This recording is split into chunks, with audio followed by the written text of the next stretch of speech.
Hey guys, tonight we are diving headfirst into a world without apps, without digital transfers, and certainly without travel insurance. We are heading back to the 12th century, where a dream trip to Jerusalem could very well be a one-way ticket. We are going to meet them as they truly were. Part monk, part soldier, and this is the fun part revolutionary fintech startup. Let us be honest, if we really time traveled, with our modern soft hands and questionable survival skills, we might not make it past the first village. So before you get comfortable, take a moment to like the video and subscribe, but only if you genuinely enjoy what I do here. And hey, while you are at it, drop me a comment and let me know what city you are listening from, and what time it is for you. I love seeing how this little community of ours spans across the globe. Now dim the lights, maybe turn on a fan for that soft background hum, and let us ease into tonight's journey together. The flame of the tallow candle sputters, casting long, dancing shadows across the rough stone walls of your small workshop. It is late. The rest of your household is asleep, a quiet collection of gentle breaths from the loft above. But you are wide awake. Your heart is a frantic drum against your ribs, a rhythm of excitement and pure, undiluted terror. In front of you, on the heavy oak table you built with your own hands, sits the reason for your sleepless night, a pile of coins. It is not a king's ransom, not by a long shot, but it is your life savings. Decades of work as a skilled carpenter, every spare coin dropped into a heavy wooden chest, the sale of that small plot of land your father left you. It is all there, a small mountain of silver, with a few precious gold pieces winking in the flickering light. This small hoard represents your one great, overarching ambition, your pilgrimage, the journey to Jerusalem. For years, it has been a distant, holy dream, something to whisper about by the fire on cold nights. To walk the same ground as Christ, to wash away your sins in the Jordan River, to see the holy sepulchre with your own eyes. It is the ultimate act of faith, a spiritual quest that promises salvation. But now, the dream has become a very real, very heavy, and very dangerous plan. The route is set. The time is now. And this pile of coins is both your ticket and your death warrant. You run a hand through your hair. How, in God's name, are you supposed to get this money from your home here in central France all the way to the Holy Land? The journey will take the better part of a year, maybe more. It will cross hundreds, thousands of miles of unfamiliar territory. You cannot just pack it in a bag. A heavy bag marks you as a target for every cut-person brigand between here and the Mediterranean Sea. You have heard the stories. Travelers who arrived at an inn for the night, only to be murdered in their sleep for the purse they kept under their pillow. Merchants who were ambushed in a dense forest, their guards overwhelmed, their goods and lives forfeit. The roads are not roads in the way we think of them. They are dirt tracks, often turning to impassable mud, winding through vast, unpoliced wildernesses. Every shadowed forest, every narrow mountain pass, is a potential ambush site. You could try to be clever. Sew the coins into the hem of your tunic. The weight would be unnatural, the clinking a dead giveaway. And a skilled thief can spot the awkward way you walk from 100 paces away. Bury it in a secret compartment in your cart. Bandits do not just take your purse, they take the whole cart, your mule, and your boots if they are nice ones. The problem feels utterly, hopelessly circular. To travel, you need money. To carry money is to invite disaster. This is the reality of medieval travel. It was so dangerous that before undertaking a long pilgrimage, it was common practice to put your entire life in order, as if you were never coming back.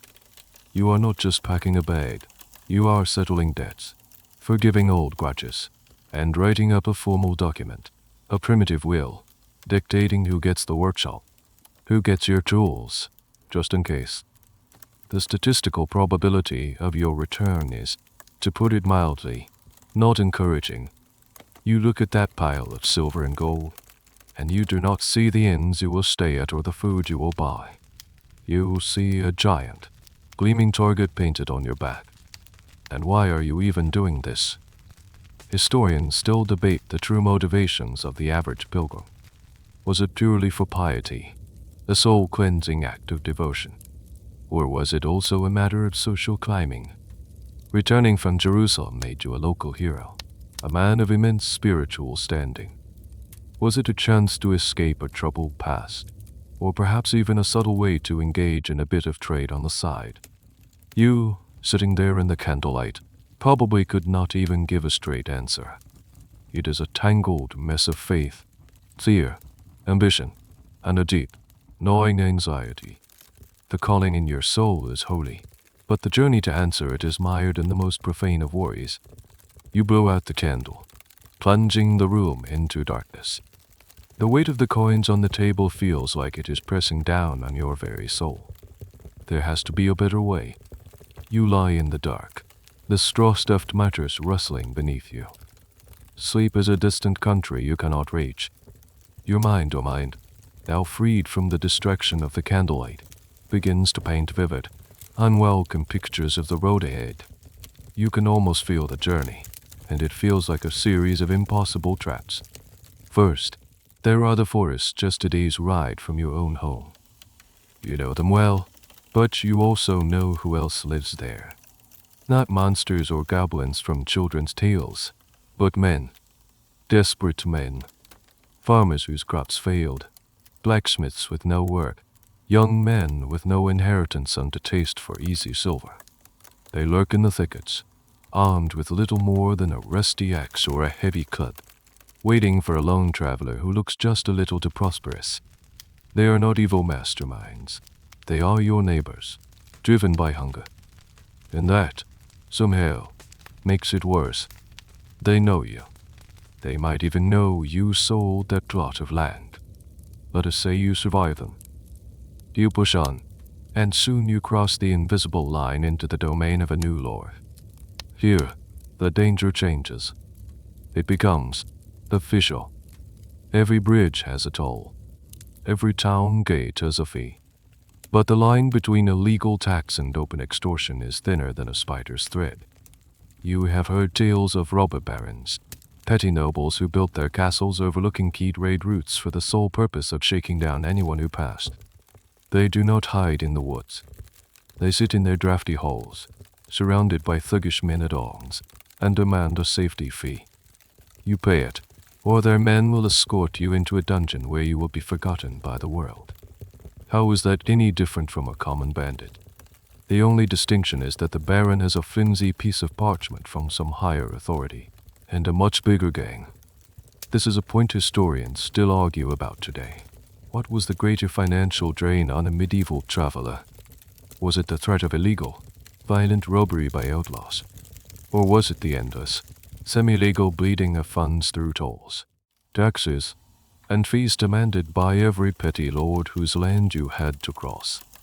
The answer probably depended on your route and your luck. And then there are the Alps. You shiver under your wool blanket just thinking about them. The narrow passes, slick with ice for half the year, where a single misstep could send you, your cart, and your life savings tumbling into a ravine. On these high, lonely trails, the cold and the altitude are enemies in themselves. But you are never truly alone. These natural choke points are a paradise for organized bandits. These are not desperate farmers. They are often former soldiers, men who know how to fight, how to sit in ambush. They work in groups, disciplined and ruthless. They could be waiting around the next hairpin turn, silent and patient, ready to fall upon you. You could try to join a merchant caravan for protection. It is an option, but that costs money you need for your pilgrimage, and it slows you down to a crawl. Besides, a large caravan does not eliminate the risk. It just makes you a bigger, more tempting target. A prize worthy of a much larger, more organized band of thieves. You pull the blanket tighter. the core of the problem remains the physical, tangible nature of wealth. Your savings are heavy. They cling. They are undeniably there. In a world without digital banking, wealth is a physical object. It has to be carried. And anything that can be carried can be taken. The sheer weight of your assets is a liability. You have heard a quirky, dark piece of advice from a seasoned traveler once. The safest way to travel is to be poor. But you cannot be poor on a year-long journey. And indeed, you need a roof over your head. You need to bribe that grumpy guard at the city gate. It feels like an impossible riddle. The key to your spiritual salvation is locked in a box, and the box is so heavy with risk that just picking it up could be the death of you.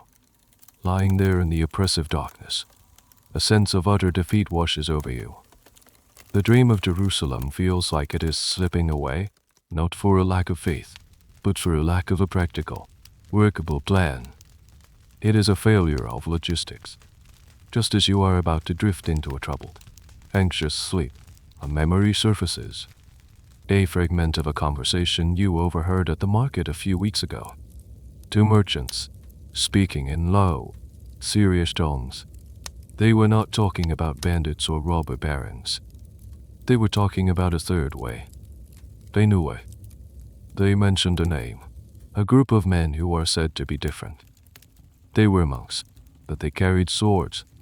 They took vows of poverty, yet they were rumored to handle vast sums of money. The poor fellow soldiers of Christ and of the Temple of Solomon. A ridiculously long name. Most people just called them the Templars. The name hangs in your mind as you finally drift off, and it is still there when you wake to the gray light of dawn. The Templars. You try to piece together the scraps of information you have gathered from tavern talk and market gossip. It is a confusing, contradictory puzzle.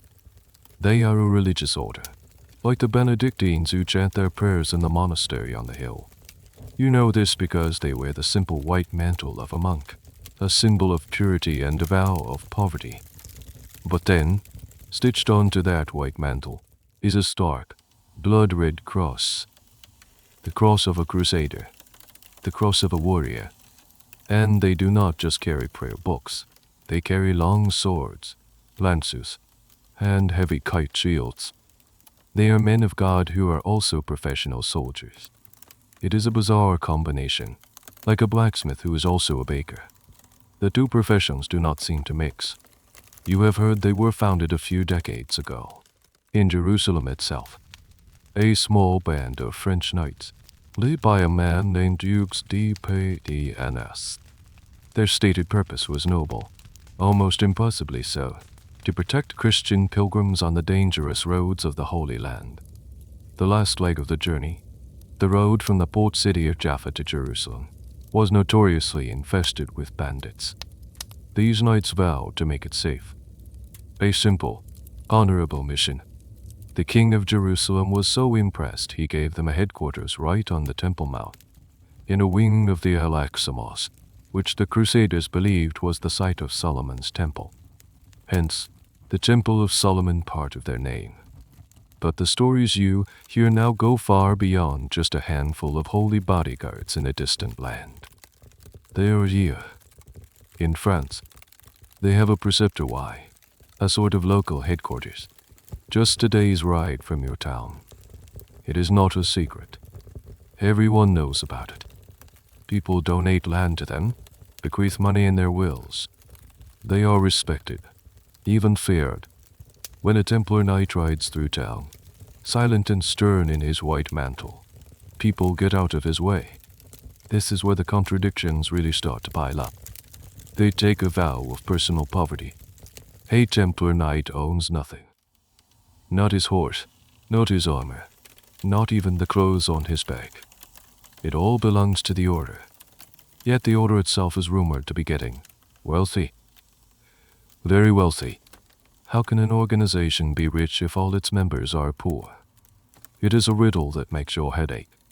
And their business model, as the merchants called it, is even stranger. They do not just escort your gold. They make your gold disappear in one place and reappear in another.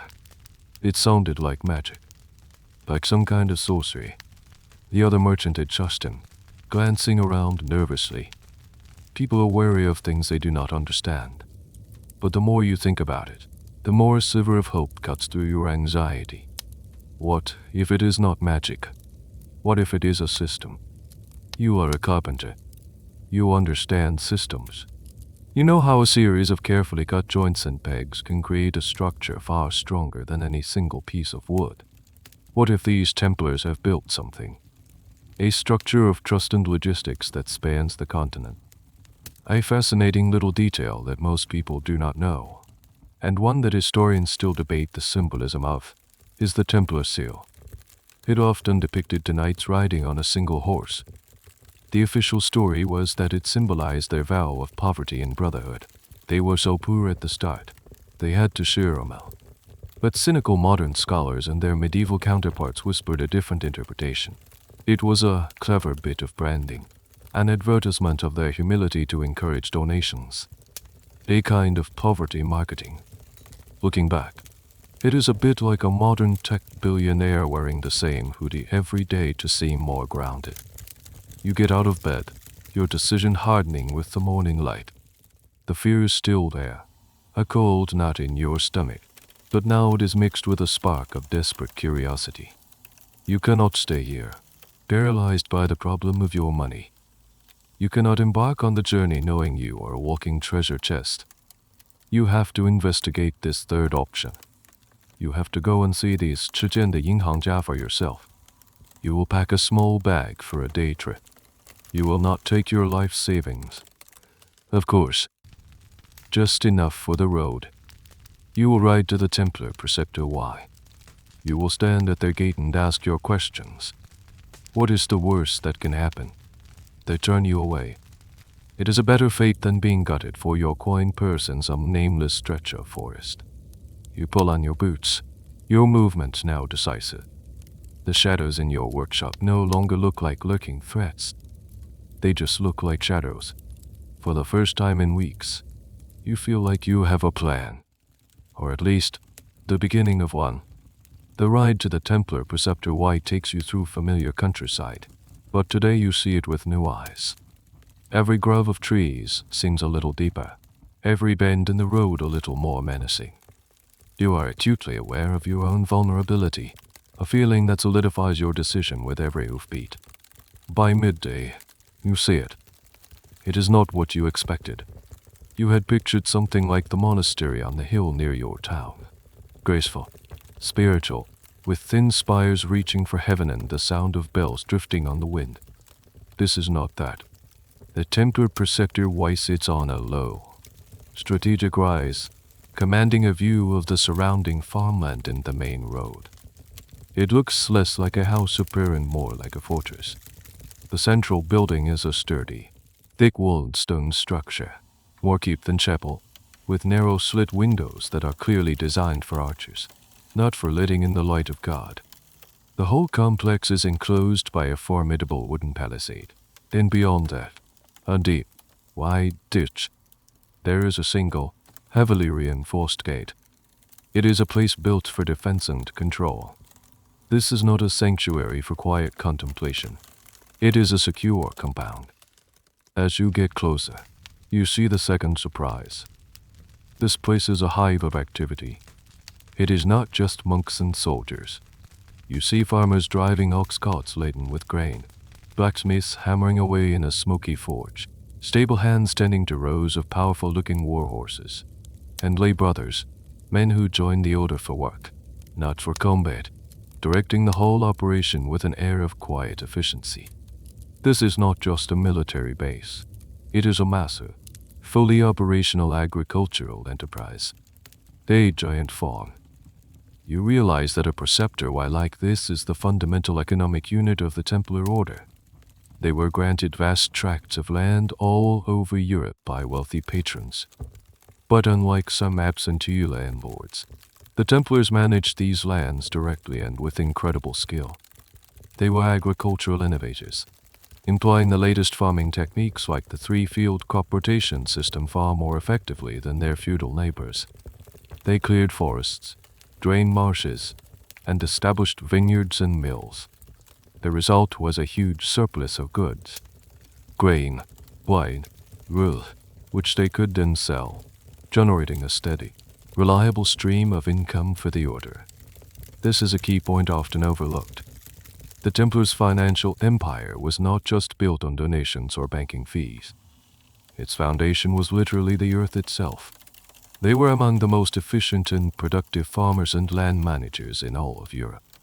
Historians still marvel at the detailed administrative records they kept, tracking crop yields, livestock numbers, and profits with a precision that was centuries ahead of its time.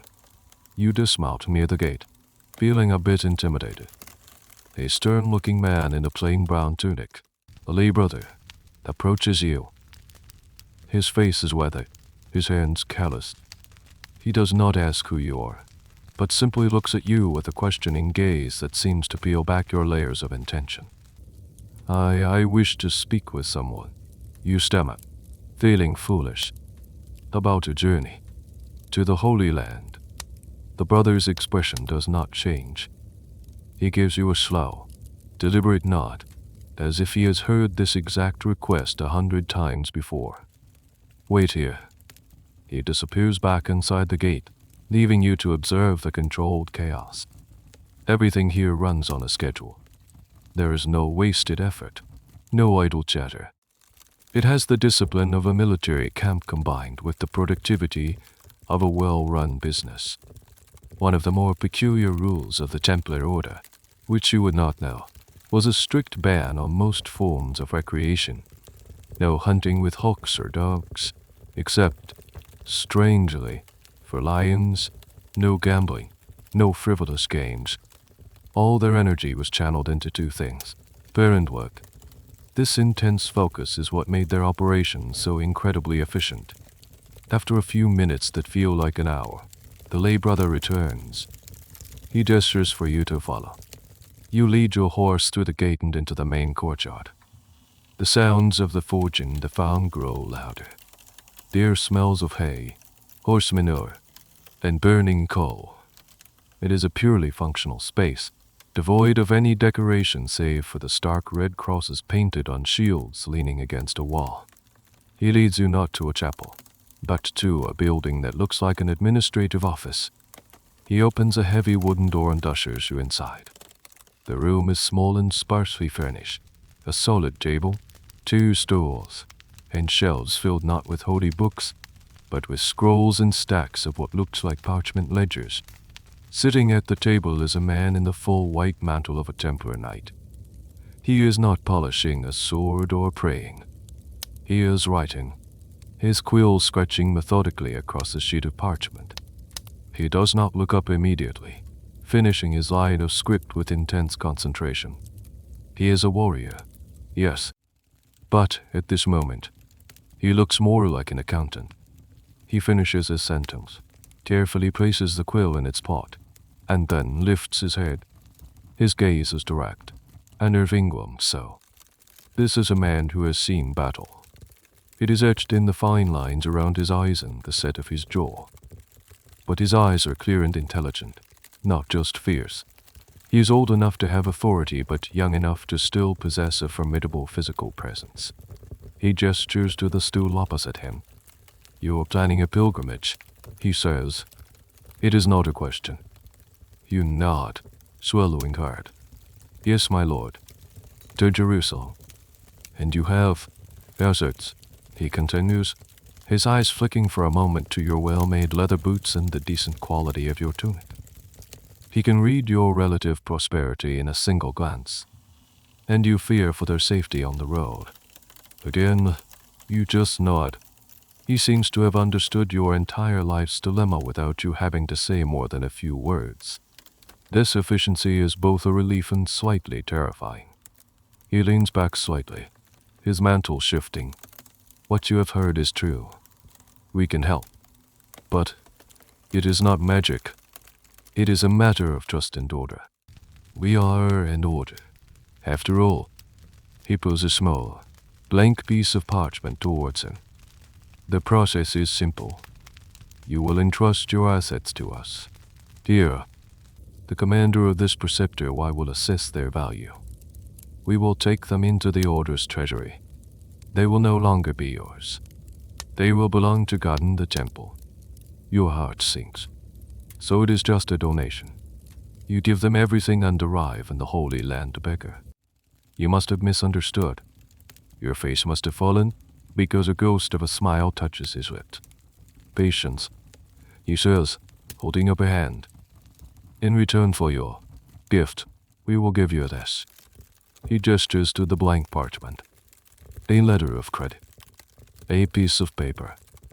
A piece of paper. You look at the empty parchment, then back at him. You are supposed to trade your life savings, a tangible pile of silver and gold, for a piece of paper. The idea is so absurd you almost laugh. It sounds like a child's game. The knight seems to read your thoughts. This is not just any paper, he explains, his voice patient, like a teacher explaining a difficult concept. It will be marked with the seal of this preceptor Y. It will state the value you have deposited, and it will contain a cipher, a code known only to you and to our treasurers. He picks up his quill again, this time to gesture with it. Think of it as a key.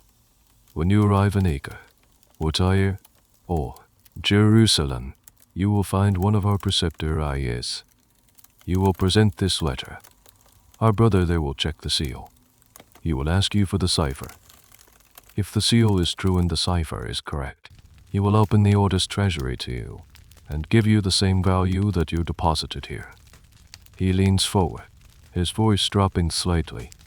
Your gold does not travel. Your silver does not travel. Only this piece of paper travels.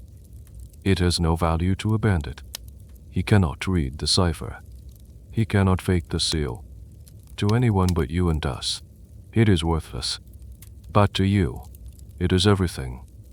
This was the revolutionary invention, the core of the Templar banking system.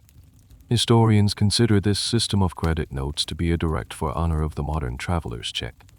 It was a masterpiece of logistics, solving the single greatest problem of long-distance travel and commerce in the medieval world, the physical transportation of wealth. You stare at him, your mind racing to grasp the full implications. No heavy coins weighing you down. No clinking purse to give you away. No need to sleep with one eye open, clutching a bag of silver. The sheer, liberating elegance of the idea is breathtaking. It is a system built not on walls or swords, but on information, on a secret. Of course, there is a little bit of a catch, a small detail that the knight is not explicitly mentioning. The Templars would often issue these letters in one currency, say, French livres, and pay out in the currency of the Holy Land, like Byzance. The exchange rates were, shall we say, set by them. This is one of the ways they generated income without technically charging interest, which was forbidden as usury by the church. Academics still debate how much of their profit came from these subtle currency exchanges versus other fees. It was a gray area, a financial innovation hiding in plain sight. The cipher, U.S., your voice barely a whisper. What is it? It will be something personal, the knight says. A piece of information only you would know. The name of your mother's village, the day your first child was born. We will agree upon it, and it will be encoded on the letter in a way only our brothers can read. He pushes the blank parchment across the table towards you. It's there, innocuous and flimsy. It looks like nothing, but in that moment, you understand. It is not a piece of paper. It is a promise backed by the most powerful, disciplined, and trusted organization in Christendom. It is a key that can unlock a treasure just thousands of miles away. It is the answer to your prayers. The decision weighs on you, heavier than any bag of coin. For the next 2 days, you are a ghost in your own life. You walk through the motions of your work, your hand planing a piece of oak, but your mind is 1,000 miles away, turning the knight's proposition over and over. It is a leap of faith, but of a different kind. Not a leap into the arms of God, but into the hands of a human organization. Can you trust them? This is the question that echoes in the silent moments. The Templars have a reputation for piety and martial prowess. Yes, but they are also men. And you are being asked to hand over your entire worldly wealth based on a promise. It feels like standing on the edge of a cliff, being told that if you jump, invisible hands will catch you. You talk to your wife. You lay it all out for her in the dim light of your home. The danger of the road, the knight's offer, the cipher, the magical piece of paper. She listens patiently, her hands busy mending a tunic, her face a mask of concentration. When you finish, she is silent for a long time. Then she asks the one question you have been avoiding.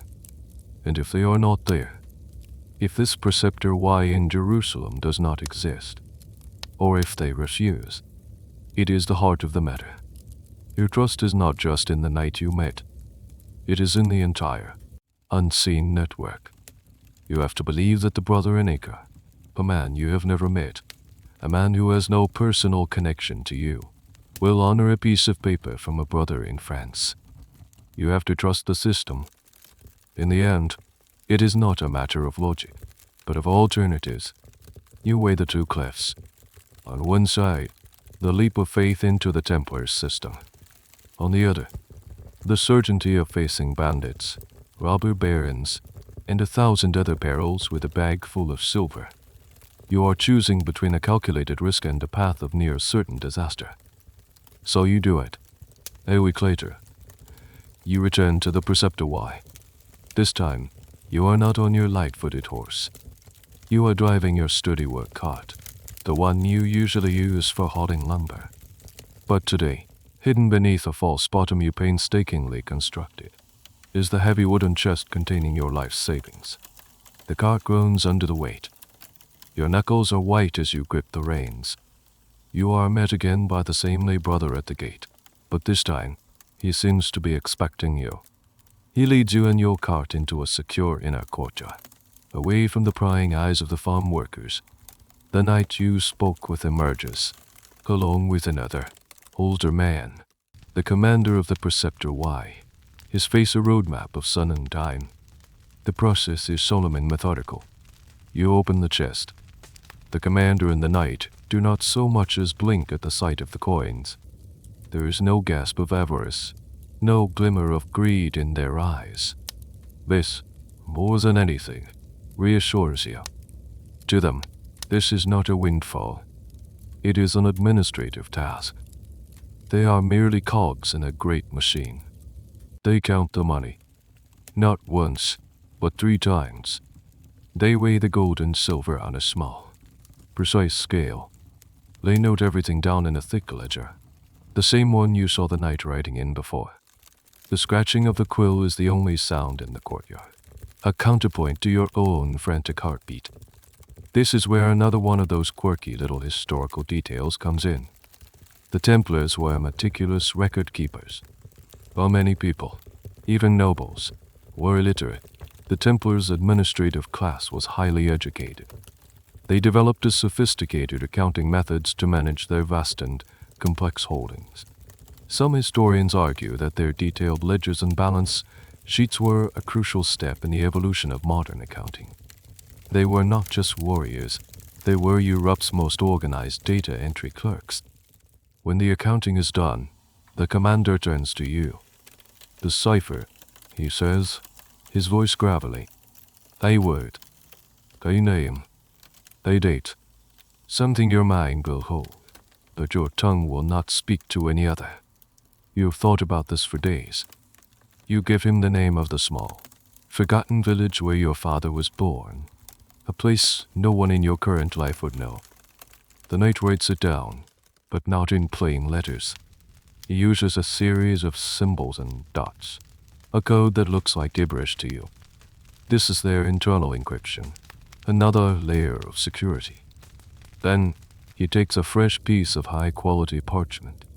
He writes out the letter of credit, detailing the amount in both French livres and, crucially, its equivalent value in the currency of the Kingdom of Jerusalem. He signs it. The commander adds his signature. Finally, another brother is summoned, a man carrying a small, smoking brazier. He melts a stick of deep red wax, letting it drip onto the bottom of the parchment. The commander takes a heavy metal seal from a pouch on his belt, the one with the 2 knights on one horse, and presses it firmly into the cooling wax. The seal is the final touch. It is the medieval equivalent of a holographic security sticker. It was incredibly difficult to forge, as each Preceptor YS seal had subtle, unique markings known only to the order. The knight rolls the parchment carefully, ties it with a leather thong, and hands it to you. It feels impossibly light in your hand. You have just traded a chest so heavy you could barely lift it for an object that weighs less than an apple. You bow, your throat too tight to speak. As you turn to leave with your now Nervingwalm light cart, the knight places a hand on your shoulder. Travel well, he says, and trust in the order. We are everywhere. It is meant to be a comfort. But as you ride away, the phrase "we are everywhere" has a slightly ominous, all-seeing ring to it. You have just entrusted your entire future to a vast, invisible network, and you are now, irrevocably, a part of their system. The ride home is surreal. The cart, now empty of its secret treasure, feels dangerously light, almost skittish. Every bump in the road, which before had been a source of anxiety about the jostling coins, now feels like a hollow echo. You are financially naked, a man of straw, and it is the most liberating feeling you have ever known. But as the initial relief fades, a new, more subtle worry begins to creep in.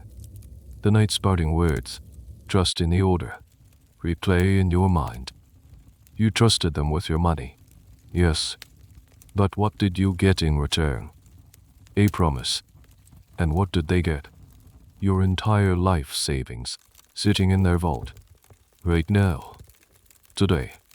They can use it. They are not just going to let that pile of silver and gold sit in a chest collecting dust until you show up in Jerusalem. That is not how this works. You begin to understand, in a vague, intuitive way, that your money is now part of their cash flow.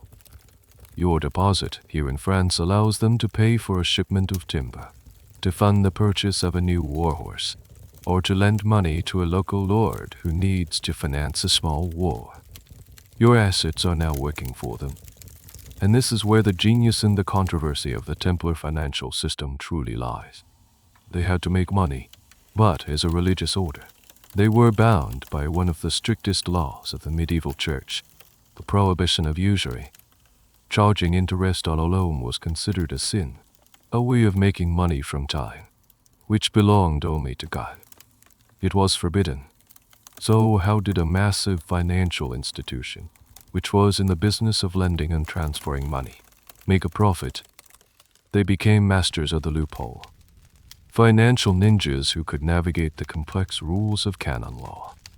You would not have known the technical term for it, but the fee they would eventually collect from you was one of their primary methods.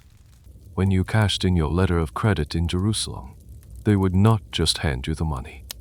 They might deduct a small percentage as a just IO, a payment for their trouble, an administration fee. It was not interest on a loan, you see. It was a service charge, a fee for managing and protecting your funds. The semantics were everything. Another method was the one hinted at on your letter of credit, currency exchange. Your money was valued in French livres, but you would be paid in Jerusalem Byzantines or Tyrian dinars. The Templars, as a massive international organization, were the market makers. They essentially set the exchange rates between their different preceptories, and you can be sure the rate was always slightly in their favor. It was not usury. It was just business, a premium for the convenience of international withdrawal. This practice, however, was a source of constant debate and suspicion. The Templars' critics, and there were many, whispered that these fees and exchange rates were just usury by another name. They accused the Templars of hypocrisy, of cloaking worldly greed in the mantle of piety. This is a debate that continues among historians to this day. Were the Templars pious bankers providing a vital service and taking a reasonable cut? Or were they ruthless financiers who cleverly exploited religious law for massive profits? The truth, as is often the case, is probably somewhere in the messy middle.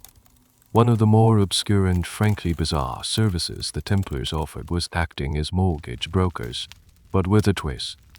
A knight who wanted to go on crusade might mortgage his land to the Templars for cash. But since the Templars could not charge interest, the deal was structured differently. The Templars would take control of the land and all the income it produced, the crops, the rents, the mill fees, for the duration of the loan. They did not charge interest on the principal. They just took all the profits from the collateral. If the knight returned and paid back the principal, he got his land back. If he died on crusade, which was more than likely, the land defaulted to the order. It was a brilliant and highly profitable way to acquire vast estates while technically adhering to the letter of religious law. As you pull your cart into your own yard, you look at the flimsy roll of parchment tucked safely inside your tunic. You are a participant in this vast, complex system. You are, in a way, an investor. Your money is not idle. It is fueling the growth of the Templar machine, and your safe passage to Jerusalem is now intrinsically linked to their success and their integrity. You did not just buy a service, you bought into a franchise. The relief you felt earlier is now replaced by a profound sense of entanglement. You are no longer just a simple carpenter. You are a client of the world's largest and most mysterious bank, and you can only pray that they are good for their word. In the weeks that follow, as you make your final preparations for the journey, you start seeing the world differently. It is like learning a new word, and then suddenly hearing it everywhere. Now that you are a client of the Templars, you begin to see the invisible threads of their network stretching across the landscape. You are at a regional market, buying durable salt, pork, and hardtack for your travels, and you overhear two wool merchants arguing. One is complaining about the difficulty of getting paid by a buyer in Flanders. The other scoffs. You should have done it through the temple, he says, his voice low. I deposited my earnings in their London preceptory last month. The letter of credit was waiting for me in Paris a fortnight later. Simple as that. He says it with the casual confidence of a man who has unlocked a cheat code for medieval commerce. It dawns on you that this system was not just for pilgrims. It was the premier financial tool for merchants, nobles, and anyone who needed to move value across borders without moving physical gold. The Templars were the backbone of international trade. They were the medieval equivalent of a wire transfer service, a currency exchange, and a secure courier, all rolled into one. You start asking questions, cautiously at first. You learn that the preceptor why you visited is not an isolated outpost. It is just one node in a vast web. There is another one 2 days' ride to the south, and another one near the port city of Marseille, and more in Italy, Spain, England, Germany, all across Christendom. Estimates vary, but at their height, the Templars may have had thousands of these properties spread across Europe and the Levant. Each one was a farm, a fortress, a bank, and a recruitment center. This network was their true strength. It was not just their military skill or their piety. It was their unmatched logistical infrastructure. They could communicate and move resources across the continent faster and more securely than any king or kingdom. A royal decree from the King of France might take weeks to reach the far corners of his own realm, passed along by a series of unreliable messengers on tired horses. But the Templars, with their dedicated riders, secure way stations, and coded messages, operated their own private, high-speed information highway. Historians are still trying to map the full extent of this network. The Templars were, by their very nature, a secretive organization. Many of their internal records word after their suppression. Trying to reconstruct their web of preceptories and financial pathways is like trying to reassemble a shattered spitter. We have fragments, property deeds, paperboards, trial records, but the complete picture remains elusive. The true scale of their operation is something scholars can only estimate. One of the more fascinating, and frankly quite modern, aspects of their network was how they managed their own internal finances. A preceptor Y in England that produced a surplus of wool could, through the order's ledgers, effectively subsidize a preceptor Y in the Holy Land that was a constant drain on resources due to military expenses. They could balance their books on an international scale, shifting assets and covering losses internally. This gave them incredible resilience. A crop failure in France would not cripple them, because their vineyards in Spain might be having a banner year. They had a diversified portfolio of assets, spread across different geographic and economic zones. It was a risk management strategy that a modern hedge fund manager would admire. You try to picture it in your mind, a web of light stretching from your small town all the way to Jerusalem. Each point of light is a preceptor Y, a place of safety and trust. Each connecting line is a route patrolled by their knights, or a channel through which their coded messages flow. It is a staggering concept. No single king had this kind of reach. The Pope himself, for all his spiritual authority, did not have this kind of on-the-ground logistical power. The Templars had created something new under the sun, a truly international, vertically integrated corporation, long before such a term existed.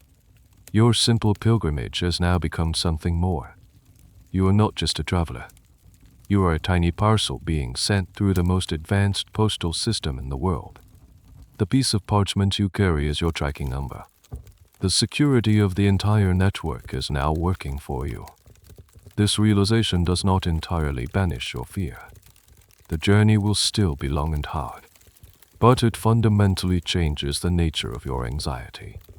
You are no longer worried about the random, chaotic violence of a lone bandit. Your fate is now tied to the strength and stability of this colossal, invisible empire. Your personal risk has been socialized, spread across the entire order. And as you prepare to say your final goodbyes, you find a strange comfort in that. You are a very small man, but you are now backed by a very large and very powerful institution. You are in the system now. The day of your departure arrives on a crisp autumn morning. The air is sharp with the smell of wood smoke and damp earth. Saying goodbye is harder than you imagined. Your wife's embrace lingers, a silent prayer for your safe return. Your children cling to your legs, their faces a mixture of confusion and sadness. You hoist your pack onto your shoulders, and it feels wrong. It is too light. Inside your pack are the essentials: a spare tunic, a water skin, a chunk of hard cheese, and a loaf of dense, dark bread, a small knife for your food, a whetstone. That is it. Tucked into an inner pocket, stitched securely by your wife, is the rolled-up parchment, the letter of credit. Your entire worldly wealth, transformed into something that weighs almost nothing. As you walk out of your village, you pass neighbors and acquaintances. They see a man with a walking staff and a small pack. They see a pilgrim, but a poor one. They wish you Godspeed, some with pity in their eyes. He travels light. You hear someone mutter, "He will be lucky to make it to the next province." You just nod and smile, a secret burning in your chest. Let them think you are poor. Poverty is your armor. Invisibility is your shield. For the first time, you understand the tactical advantage of appearing to have nothing. You join the main road, the wide, rutted track churned by centuries of cart wheels and foot traffic. Normally, this would be the start of the terror. Every traveler you see would be a potential threat. Every group of men ahead would be a potential ambush. Your senses would be on high alert, your hand never far from the knife on your belt, your body tense and ready to run. But not today. Today, you walk with a different posture. Your shoulders are relaxed. Your head is up. You are not a sheep trying to hide from wolves. You are just a man walking. You find yourself noticing the world around you in a way you never have before. The way the sunlight filters through the canopy of autumn leaves, painting the road in shifting patterns of gold and red. The sound of a blackbird's song, the smell of the rain-soaked soil. Fear is a blinder, and for the first time, it has been lifted. You fall in with a group of other travelers heading south. A tinker with his cart of clanging pots, a couple of young men looking for work, a friar in a simple brown robe. In the past, you would have been wary of them, sizing them up, trying to guess their intentions. Now you share your bread with them freely. You tell them you are a carpenter on pilgrimage. You have nothing to hide, because your great secret is hidden in plain sight. At night, you stop at a crowded, smoky inn. The air is thick with the smell of stale ale, sweat, and roasting meat. This is the kind of place where your old anxieties would have peaked. You would have paid extra for a private room, barricaded the door, and slept fitfully with your money pouch clutched in your hand. Tonight, you simply find a spot on the floor of the common room, amidst the chorus of snores and drunken muttering. You use your pack as a pillow and fall asleep almost instantly, lulled by the noise. A cut purse might go through your bag in the night, but what would he find? Some stale bread and a dirty shirt. The most valuable thing on your person is a piece of paper he cannot read and a promise he cannot comprehend. This is a subtle psychological shift that is hard for us to grasp today. We are used to intangible wealth, numbers on a screen, cards in a wallet. But for you, a 12th century man, wealth has always been a physical burden. It has weight. It has volume. To be freed from that physical burden is to be freed from a massive psychological one. The Templars did not just invent a banking system. They invented a form of financial therapy. They alleviated the anxiety of wealth. Of course, a pilgrim like you. You were barely worth the effort. The Templar system allowed you to perfectly inhabit this protected class, to wear the uniform of poverty with genuine authenticity. Days turn into weeks. You walk south, through rolling hills and dense forests, across wide plains and rushing rivers. You are just one of thousands on the road, a drop in the great river of humanity flowing across Europe. And for the first time in your life, you feel completely, blissfully anonymous. You are a man without a target on his back, and the freedom is intoxicating. You are on the greatest adventure of your life, and the architects of your peace of mind are a group of warrior monks you met only once, men who are now just a distant memory. Their presence, however, is with you every step of the way, in the lightness of your pack and the calmness of your heart. Weeks of walking have hardened your body and calmed your mind. You have crossed out of your home region and into lands where the dialect is thick and unfamiliar. The dangers of the road have not vanished entirely, but your perspective on them has changed. You still see desperate men in the woods and suspicious characters in the inns, but they no longer seem to be looking at you. They are looking for the wealthy merchant, the tax collector, the noble lady with her jewels. You are just part of the scenery. Then, one afternoon, as you travel a particularly lonely stretch of road winding through a thick forest, you see them. At first, it is just a flash of white and red through the trees up ahead. Then they emerge, two riders, moving at a steady, disciplined trot. They are unmistakable. They are mounted on powerful destriers, war horses far larger and more imposing than the common nags and farm horses you see every day. The riders sit, all and straight, clad in chain mail that glints in the dappled sunlight. Over the mail, they wear the iconic white surcoats, clean and stark against the green and brown of the forest, and on the chest of each surcoat is the blood-red cross. They are Templar knights. They are not escorting a caravan or a dignitary. They are simply on patrol. This is their job, part of the service the Templars provided, funded by their vast estates and financial activities, was to actively make the roads safer. They did not just offer banking services, they were a private police force for the major pilgrimage and trade routes. Their presence was a powerful deterrent. Most bandit groups, even well-armed ones, would simply melt back into the forest rather than risk a confrontation with two of the most elite and heavily armed professional soldiers in the world. As they draw near, you and the other travelers on the road instinctively move to the side, clearing a path. No one told you to do this. It is an automatic act of deference and respect. Their faces are grim, covered partially by the steel nasals of their helmets. They do not smile or greet anyone. Their eyes are constantly scanning the trees, the hills, the road ahead and behind. They are a picture of focused, silent vigilance. One of them makes eye contact with you for a brief second. There is no recognition, no sign that he knows you are one of their clients. You are just another pilgrim on the road they are sworn to protect. And in that moment, you see the other side of the coin.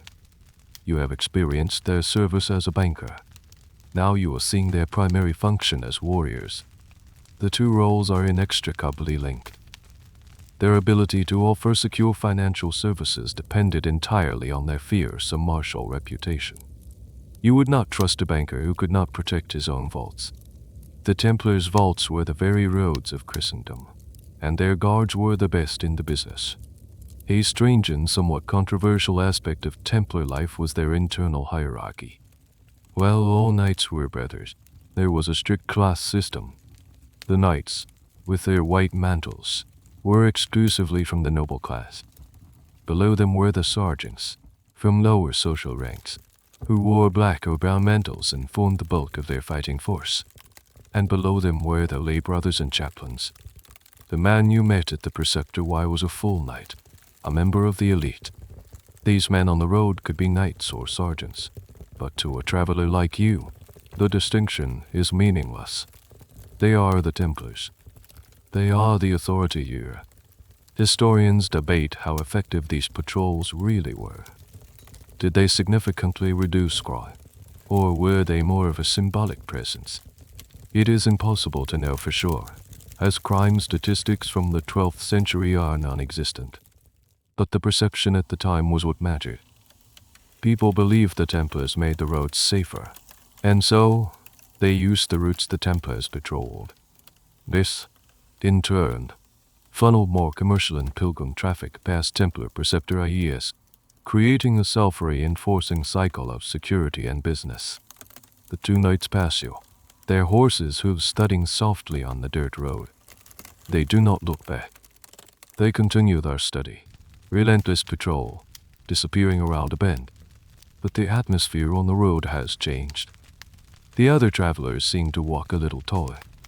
The fear that always lingered in a place like this has dissipated, replaced by a sense of security. The wolves are still in the forest, perhaps, but the sheepdogs are on patrol. You watch them go, a profound sense of gratitude washing over you. You are connected to these men. Your small deposit, your administration fee, is paying for their armor, their horses, their very presence on this road.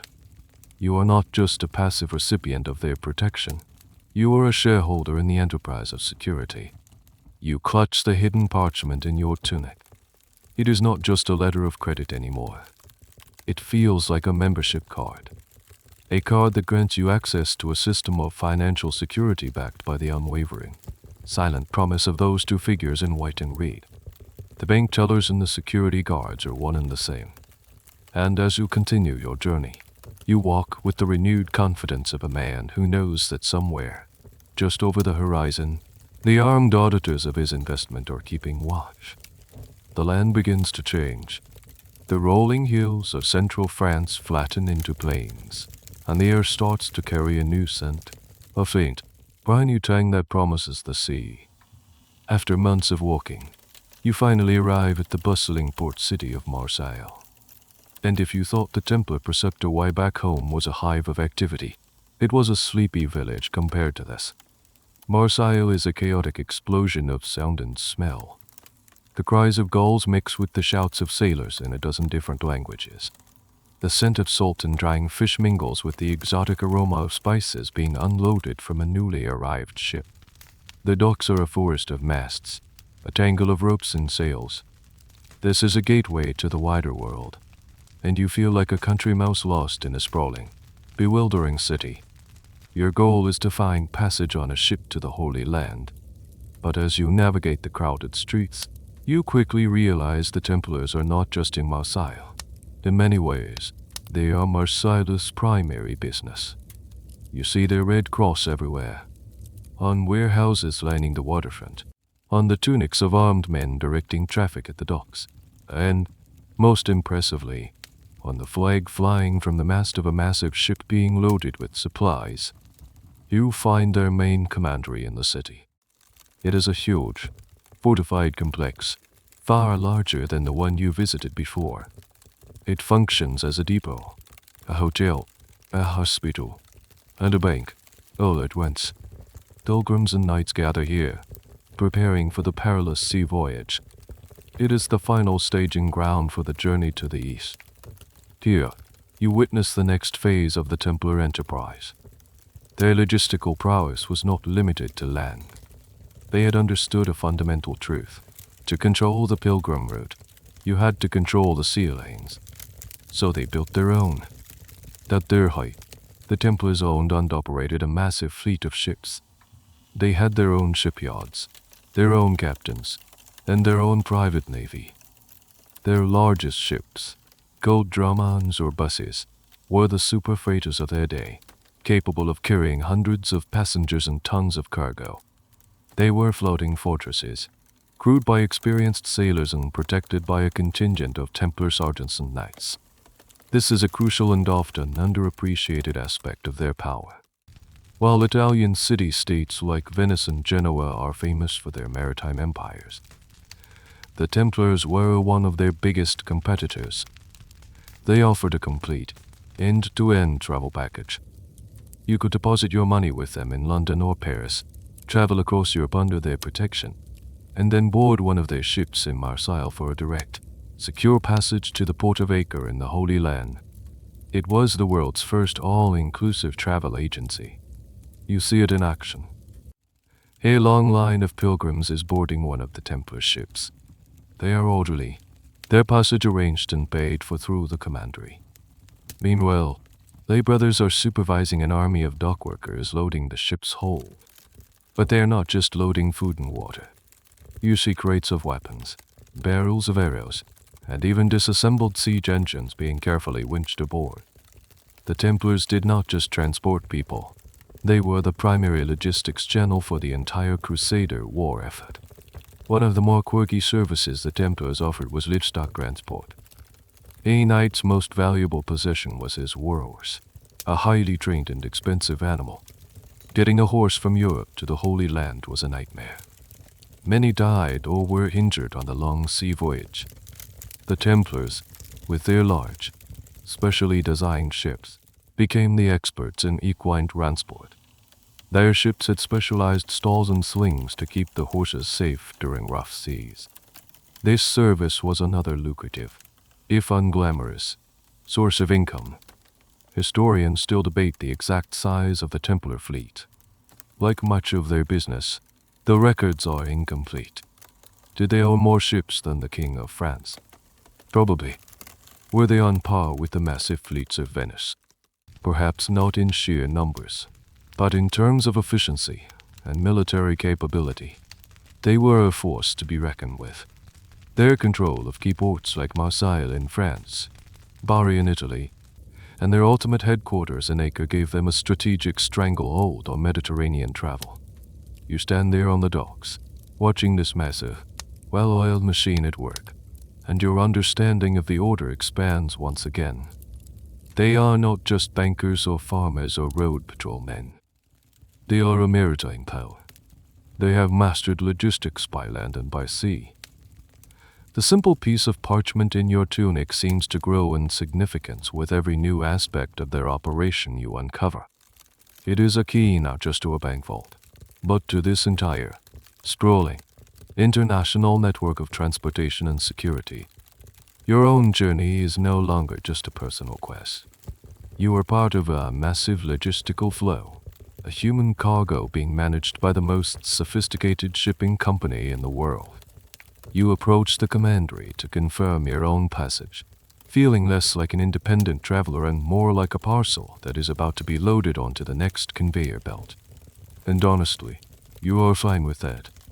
The less you have to think, the safer you feel.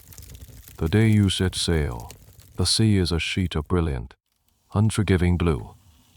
The Templar ship, named the Bonaventura, the Good Fortune, is our behemoth, its high castled stern and verdict towering over the smaller vessels in the harbor. Getting aboard is an exercise in organized chaos. You, along with a few hundred other pilgrims, are herded up a wide gangplank by stern-faced lay brothers. There are no private cabins for people like you. Passengers are assigned a designated space on the main deck, a marked-off patch of wood that will be your entire world for the next several weeks. You find your spot, store your meager pack, and look around. The ship is a microcosm of medieval society. There are wealthy nobles and their squires who have paid for more comfortable quarters below deck. There are merchants, artisans like yourself, and scores of simple, wide-eyed peasants who have sold everything they own for this one great journey. And moving among them all are the Templars, the knights in their white mantles, observing everything from the raised decks, and the sergeants in black, enforcing discipline and order on the crowded deck. The command to cast off is given not by a shout, but by a blast from a horn. Sailors scramble up the rigging with a terrifying agility, and the huge, single square sail, emblazoned with the Red Cross, unfurls with a great whoosh. The ship lurches as it catches the wind, and slowly, majestically, the port of Marseille begins to recede. You watch the land you have known your whole life shrink until it is just a line on the horizon, and then nothing. A profound sense of dislocation washes over you. You are truly adrift, your fate now in the hands of the ship's master and God. Life at sea is a brutal education in logistics. You begin to appreciate the sheer scale of the Templar operation. Feeding several hundred people for a voyage that could last a month or more, with no chance to resupply, is a monumental task. The rations are simple and grim. Hardtack biscuits so tough you have to soak them in water or wine to make them edible. Salted meat, dried beans, and carefully rationed water that tastes faintly of the wooden barrel it is stored in. It is all managed by the Templar quartermasters with their usual ruthless efficiency. Waste is not tolerated. This is the one-stop shop aspect of the Templar service in its purest form. They have taken your money, guarded you on land, and now they are providing your transport and your food. You are completely dependent on them for your survival. It is a brilliant business model. They control every step of the customer journey. The days blend into a monotonous rhythm of sea and sky, but the journey is anything but peaceful. The Mediterranean may look beautiful, but it is a dangerous place. The most immediate threat is the weather. A sudden squall can turn the sea into a churning cauldron of gray waves that crash over the decks, drenching everyone and everything. The ship groans and creaks, and you pray that the Templar shipbuilders knew their craft. Then there are the pirates. The sea is just as lawless as the land. Corsairs from the Barbary coast of North Africa, or even rival Christian pirates, prey on merchant shipping and pilgrim vessels. This is why the Templar ships are so heavily armed and crewed. One afternoon, a lookout cries out, "Daylong, low slung galley with the ominous, unfamiliar flag is spotted on the horizon, moving fast on a parallel course." A ripple of fear goes through the pilgrims. Immediately, the ship transforms. The Templar sergeants issue sharp commands, herding the pilgrims to the center of the ship. Out of the way, they uncover small catapults on the fore and aft castles and line the railings with archers, who calmly begin stringing their bows. The ship does not try to flee. It holds its course, a clear message to the potential attacker. We are not easy prey. The pirate galley shadows them for an hour, a shark circling a whale. Then, apparently deciding the risk is too great, it turns and disappears over the horizon. The sergeants stand down, and the tension on the ship dissolves into relieved chatter. A peculiar and little-known fact about these voyages is the issue of hygiene, or the complete lack thereof. On a ship with hundreds of people, sanitation was a nightmare. Latrines were often just wooden platforms hanging over the side of the ship, aptly named guard robes. Disease could spread like wildfire in such close quarters. Historians who study maritime records speculate that on many pilgrim ships, more people died from dysentery and typhus than from piracy or shipwreck. The Templars, with their emphasis on discipline and order, were likely cleaner than most, but the risk was ever present. The good fortune of the ship's name was not something to be taken for granted. You see again how the Templars' military and commercial arms are two sides of the same entity. Their reputation protects their financial interests. The archers on the railings are the ultimate insurance policy for the bank below decks. The whole system is self-sustaining. The profits from banking and land management fund the fleet, and the fleet protects the pilgrims and goods, which generates more business. As the weeks pass, you become a seasoned sailor. You learn to walk on a swaying deck, to sleep through the creaking of the hull, and to tell the time by the position of the sun. You are no longer just a carpenter from France. You are a traveler, a survivor, a small part of a great maritime adventure, managed and underwritten by the most powerful multinational corporation of the 13th century.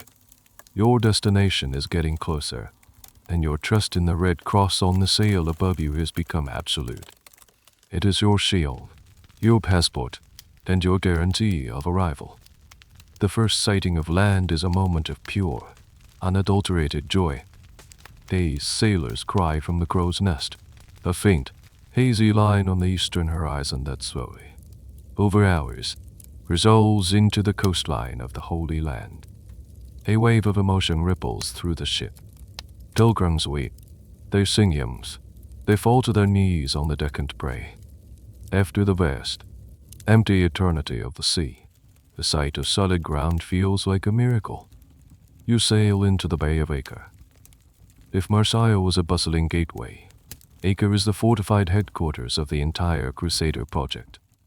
The city rises from the sea, a stunning panorama of massive walls, soaring church spires, and imposing fortresses. The flags of every major European power and every major military order fly from the battlements. This is the capital of the Latin Kingdom of Jerusalem, the vibrant, chaotic, and heavily armed Christian outpost surrounded by a sea of enemies. And dominating it all are the Templars. As your ship navigates the crowded harbor, you see their presence is even more pronounced here than in Marseille. They have their own fortified quarter of the city, a massive compound that is essentially a city within a city. It is located right on the coast, with its own private harbor, allowing their ships to load and unload directly into their fortress without having to go through the public docks. It is a symbol of their power and their autonomy. They are a law unto themselves. You disembark, your legs unsteady on solid ground after so long at sea. You are guided, along with the other pilgrims who traveled under the Templar flag, directly into their compound. The efficiency is breathtaking. You are processed, given a meal of fresh bread and wine that tastes like nectar after weeks of ship's rations, and directed to a large hospice where you can rest. You spend a few days in Acre, recuperating and getting your bearings. It is a dizzying, multicultural melting pot. You hear Italian, French, German, and English spoken in the streets, mixed with the unfamiliar sounds of Arabic and Greek from local merchants. The air is thick with the scent of spices you have never encountered before. Cardamom, cumin, cloves. It is a new world. During this time, you see the full military might of the Templar Order. This is not the two-man patrol you saw in the forests of France. This is an army. You see columns of mounted knights, their armor gleaming, riding out on patrol into the surrounding countryside. You see squires training in the courtyards, the clang of practice swords ringing from dawn till dusk. You see the massive fortress, staffed by dozens of blacksmiths, churning out weapons and armor around the clock. The entire compound is a finely tuned war machine. The Templar fortress at Acre was legendary. It was said to be immense, with 2 huge towers, a great hall, and a magnificent church. Its vaults were rumored to be vast, holding not just the Order's treasury, but also the deposits of kings and nobles. It was the financial and military heart of the Crusader states. What is a subject of academic debate, however, is what this fortress actually looked like in detail. The Acre fortress was completely destroyed by the Mamluks when they conquered the city in 1291. While we have written descriptions from contemporary chroniclers, archaeological evidence is scarce and hard to interpret. The true layout and scale of this legendary headquarters is one of the great lost puzzles of Templar history.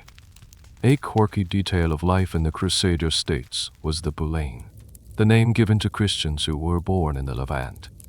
They were often of mixed European and local ancestry and had adopted many Eastern customs, from their food to their style of dress. To a newcomer like you, these established locals seemed almost as foreign as the Muslims and Jews they lived alongside. The Templars, while recruiting heavily from Europe, also had many of these Boulainais within their ranks, men who knew the local language, terrain, and customs intimately. They were a vital part of the Order's operational success in the region.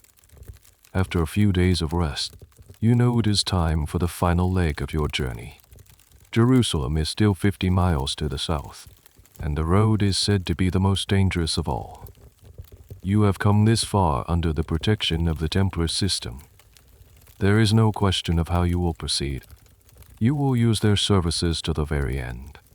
You approach an administrative office within the compound, a place very similar to the one you first visited what feels like a lifetime ago in France. You show a clerk the letter of credit. He examines it briefly, nods, and tells you to join a pilgrim caravan leaving for Jerusalem in 2 days' time, under the escort of a squadron of Templar sergeants. You look around you at the massive walls of the Templar fortress, at the armed men, at the sheer scale of their power. Your little piece of parchment has safely brought you across a continent and a sea. It has been honored at every step. The system works. You feel a surge of confidence. The final part of your journey awaits, but you are no longer just a simple pilgrim. You are a client of the most powerful institution in the Holy Land. The end of your quest is in sight, and the path to it is paved and protected by the soldiers of the temple. The road from Acre to Jerusalem is not a road. It is a testament to the harsh realities of the Crusader kingdom. It is a dusty, sun-baked track that winds through rocky hills and sparse, thorny scrubland. The heat is oppressive. The dry, baking heat that you, a man from the green lands of France, are completely unprepared for. The sun beats down relentlessly, and the landscape seems alien and hostile. You are part of a large caravan. There are a few dozen pilgrims like yourself, some on foot, some riding donkeys they purchased in Acre. There are also a few merchants with mules laden with goods. And surrounding you all, a reassuring presence, are 10 Templar sergeants on horseback. They wear boiled leather armor and steel helmets, their black mantles a stark contrast to the pale, dusty terrain. They are businesslike, grim-faced, and constantly alert. This is the very reason the Templar Order was founded. This exact journey. This was the road that Hugues de Pay, ENS and his original 8 knights swore to protect. Decades later, the danger is still very real. The kingdom's hold on the countryside is tenuous at best. Bands of Saracen raiders, or just common bandits, can strike with little warning from the myriad of hidden valleys and rocky outcrops. Without an armed escort, this journey would be suicide. The Templar escort functions with practiced military precision. 2 sergeants ride far ahead as scouts, their figures occasionally visible on a distant ridge.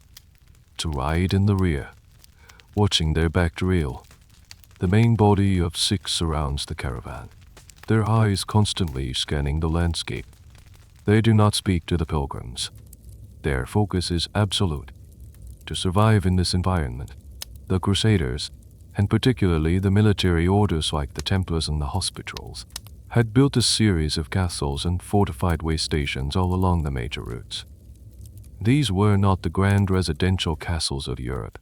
They were stark, functional military outposts designed for control and defense. At the end of a long, grueling day of walking, your caravan does not camp in the open. You arrive at one of these Templar forts. It is a square, stone tower house, perched on a strategic hill overlooking a well, the only source of fresh water for miles. It is not comfortable, but it is safe. The heavy gate is barred behind you, and for the night, you are secure within its walls. Inside, it is a Spartan affair. There is a stable for the horses, a storeroom for supplies, and a common room where you can eat your rations and sleep on the stone floor. The small Templar garrison, just a handful of sergeants and lay brothers, welcomes your escort with quiet professionalism. They exchange information in low tones, reports of recent enemy movements, the state of the next well, the condition of the road ahead. You are witnessing the Templars' information network in action at its most granular level. A little-known Templar innovation in the Holy Land was their system of communication between these forts. While they did not have carrier pigeons, that was more of a Saracen specialty. They built their castles within line of sight of each other, using a system of signal fires or smoke signals by day, and polished metal mirrors to flash sunlight. They could relay simple messages, like under attack, with incredible speed. This allowed a threatened outpost to call for reinforcements from the nearest larger castle. The entire chain of fortifications acted as a single, coordinated defensive system. As you sit in the dusty courtyard of the fort, gnawing on a piece of tough goat cheese, you overhear 2 of the merchants in your group talking. They are complaining about the protection fee they had to pay the Templars for this escort. It was, apparently, quite steep. You, however, paid nothing extra for this part of the journey. Your single, initial administration fee in France seems to have covered the entire package. This raises an interesting question for historians. Did the Templars have different fee structures for different types of clients? It seems likely. A merchant carrying valuable goods represented a higher risk and was expected to pay more for protection. A poor pilgrim like you was a lower risk, lower margin client. It suggests a sophisticated, tiered pricing model that would be familiar to any modern business. They were not just a one-size-fits-all service. The next few days follow the same pattern. Walk until your feet are numb, endure the blistering sun, and then find refuge in another stone fortress. You see the ruins of ambushed caravans by the side of the road, a grim reminder of what your fate would be without your escorts. You pass through villages where the local Christian peasants eye your group with a mixture of hope and fear, their lives a constant struggle in this congested land. Finally, after days that feel like weeks, you crest a hill, the one now known as Mount Scopus. And there it is, Jerusalem. It shimmers in the distance, its golden dome and stone walls looking exactly like the illustrations you have seen in illuminated manuscripts, only infinitely more real. A wave of indescribable emotion washes over you, so powerful it brings you to your knees. Every step of the agonizing journey, every moment of fear, every doubt, it all melts away in this one perfect view. You have made it. The goal of a lifetime is right there, before your eyes. You have reached the center of the world. And you have done it, in no small part, thanks to an invisible empire of warrior bankers. Walking through the gates of Jerusalem is like walking into a dream. The city is a chaotic, vibrant, and sacred labyrinth of stone. The streets are narrow and teeming with people from every corner of the known world.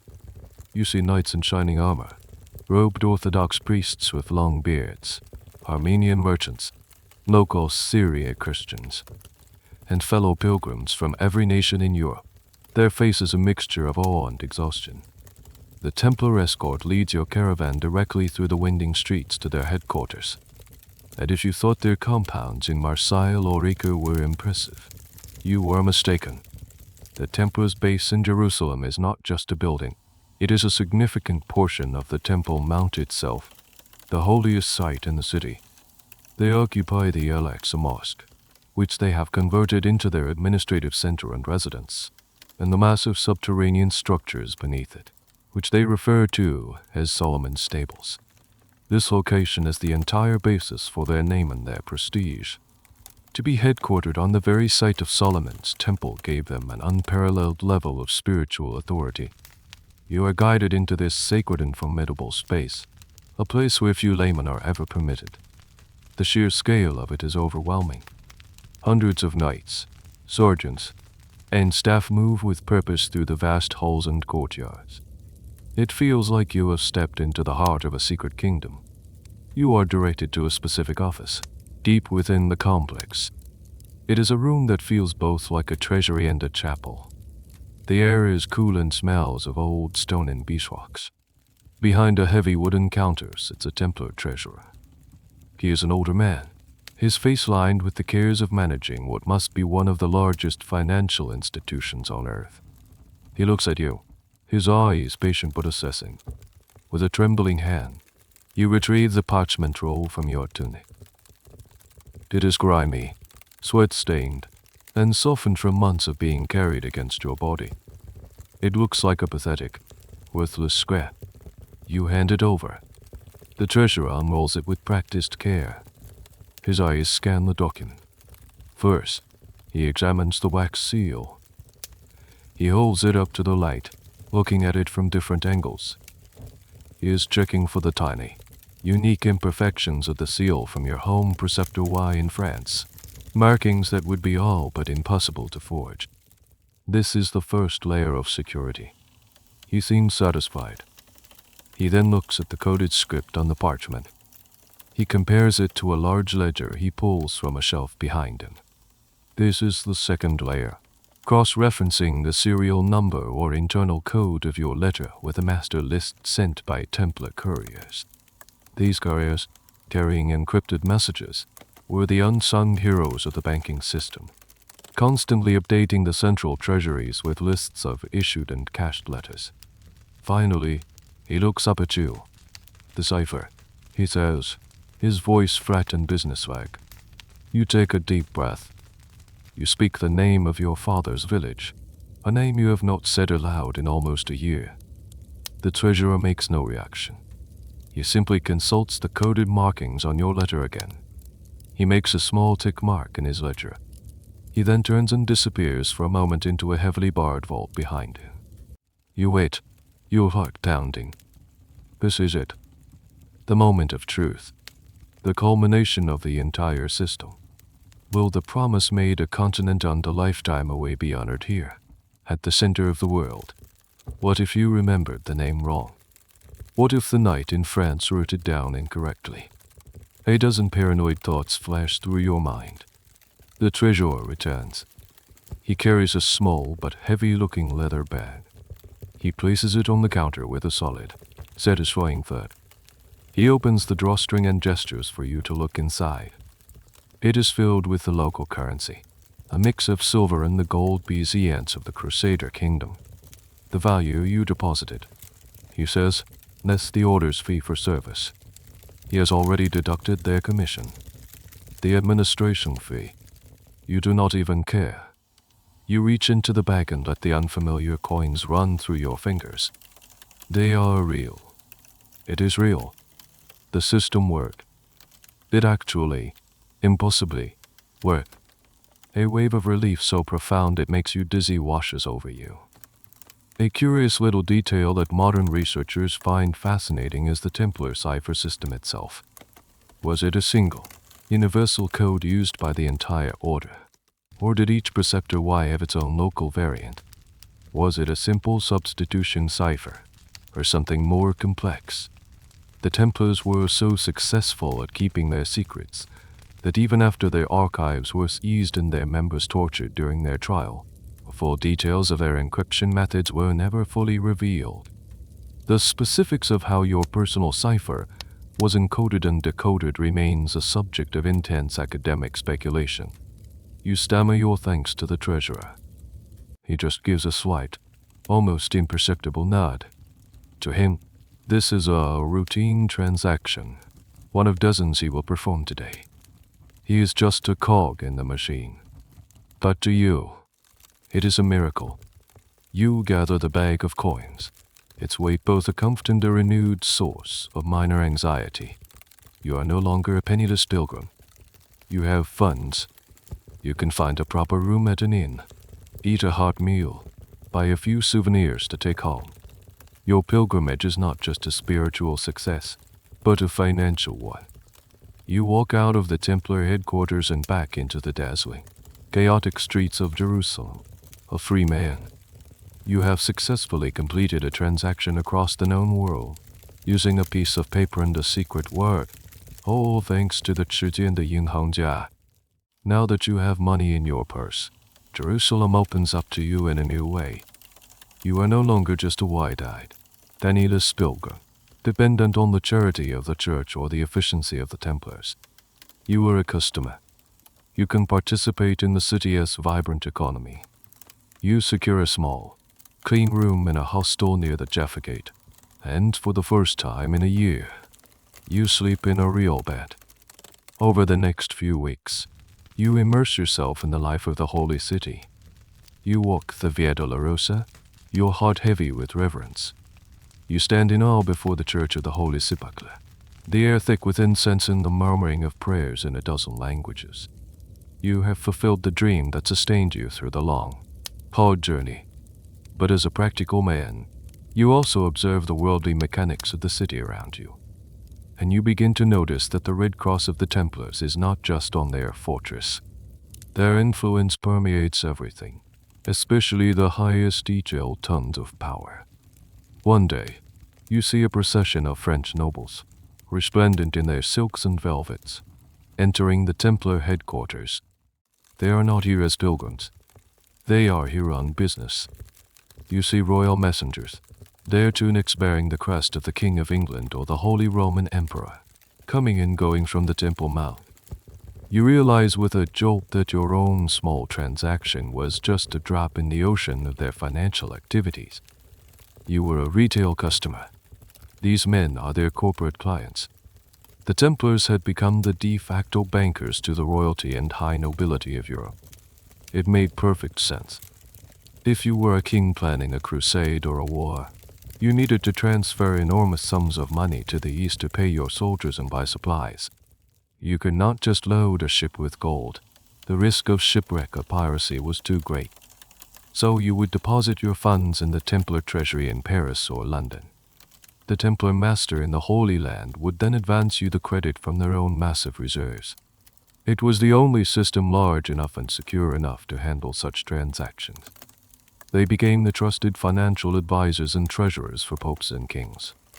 The Templar Preceptor Y in Paris, a huge fortress known simply as the Temple, effectively became the royal treasury of France.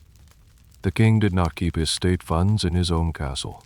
He kept them in the Templar vault because it was safer and better managed. This gave the order immense political power and influence. They were not just bankers, they were kingmakers.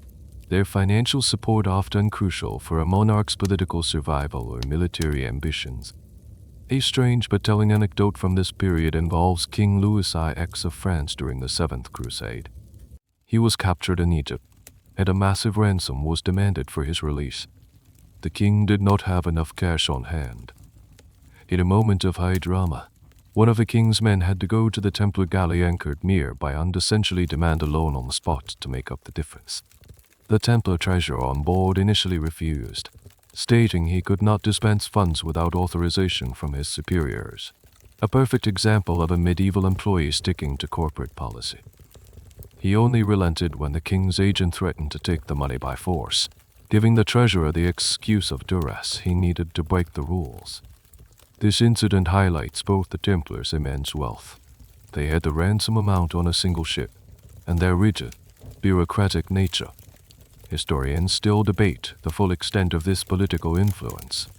Were the Templars actively trying to form a state within a state, as their enemies later claimed? Or were they simply pragmatic businessmen who found themselves indispensable to the ruling powers? The answer is likely complex. They swore allegiance only to the Pope, which gave them an unprecedented level of autonomy from the kings in whose lands they operated. This independence was a source of their strength, but it would also become a source of fatal resentment. As you wander the markets of Jerusalem, you see this economic power at a smaller scale. You see a merchant paying a supplier with a Templar credit note. You see a local lord arranging a loan with a Templar official to fund the fortification of his small castle. Their financial services were the grease in the wheels of the entire Crusader economy. Your perspective has been completely transformed.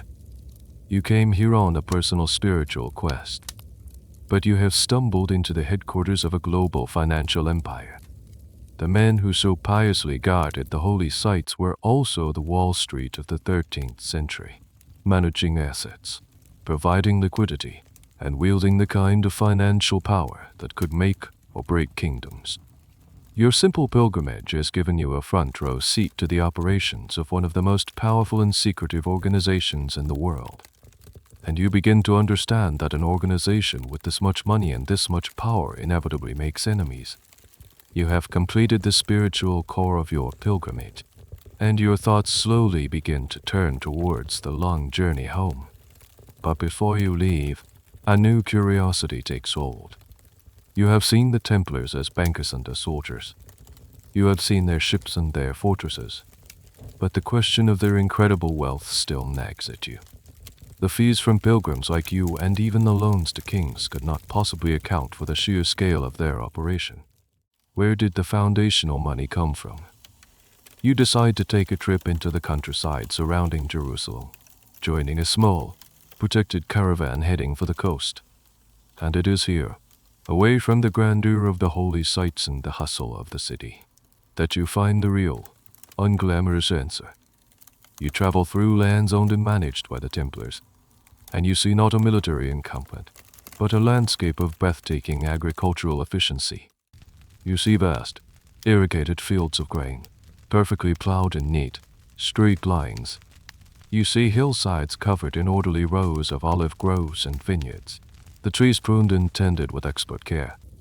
You see herds of sheep and goats, larger and healthier than any you have ever seen, grazing in well-managed pastures.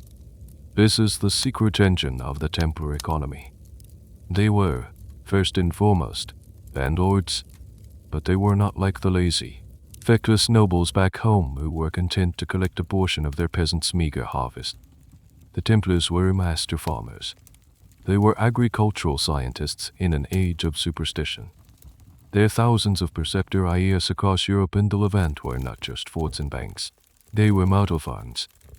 They were centers of innovation.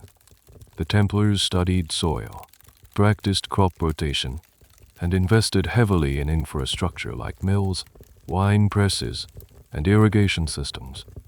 They bred stronger horses, fatter sheep, and higher yield crops, because the land and all its profits belonged to the order, not to any individual. There was a corporate incentive to maximize its output for the good of the entire organization. As your caravan passes a Templar-run farm, you see lay brothers, not knights, directing the local workforce. These were the unsung heroes of the Templar enterprise, the managers, the accountants, the agricultural experts.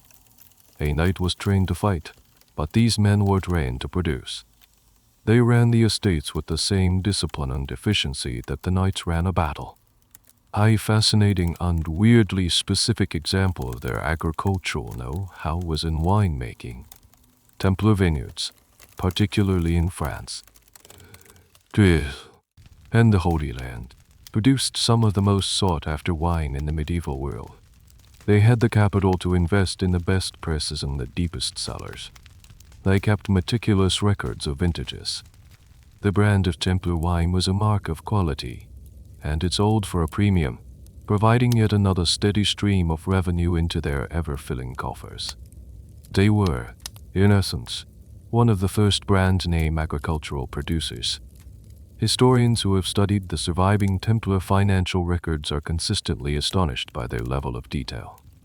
They were not just counting coins, they were tracking bushels of wheat per acre, gallons of wine per harvest, and the birth rates of their livestock.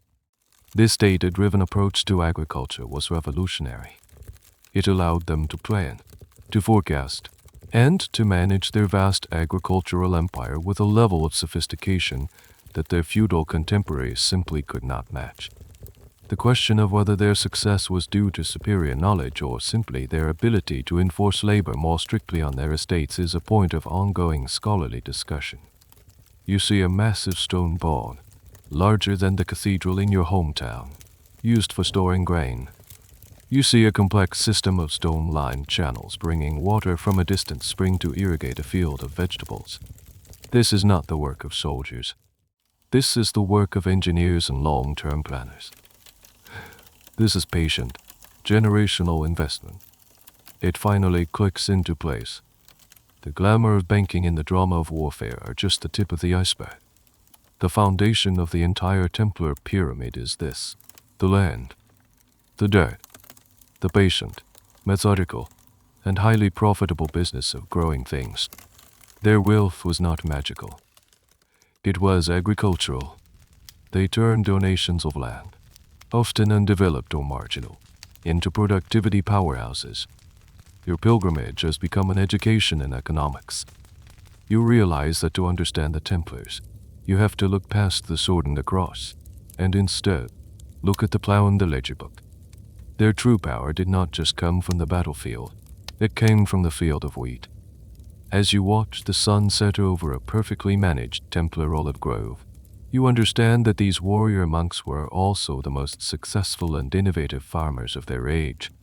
They had built an empire not just on faith and finance, but on the very soil beneath their feet. The journey home is a reversed image of your journey out.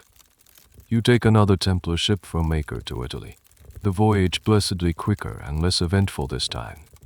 From there, you begin the long walk north, once again a poor pilgrim, your remaining funds converted back into a simple letter of credit at the Acre Preceptor Y. You travel with the same light pack and light heart, secure in the knowledge that the system will work just as well in reverse.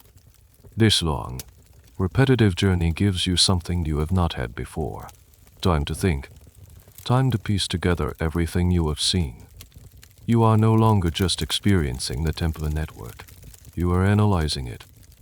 Like a carpenter examining the joints of a complex piece of furniture, you are tracing the structure of their power.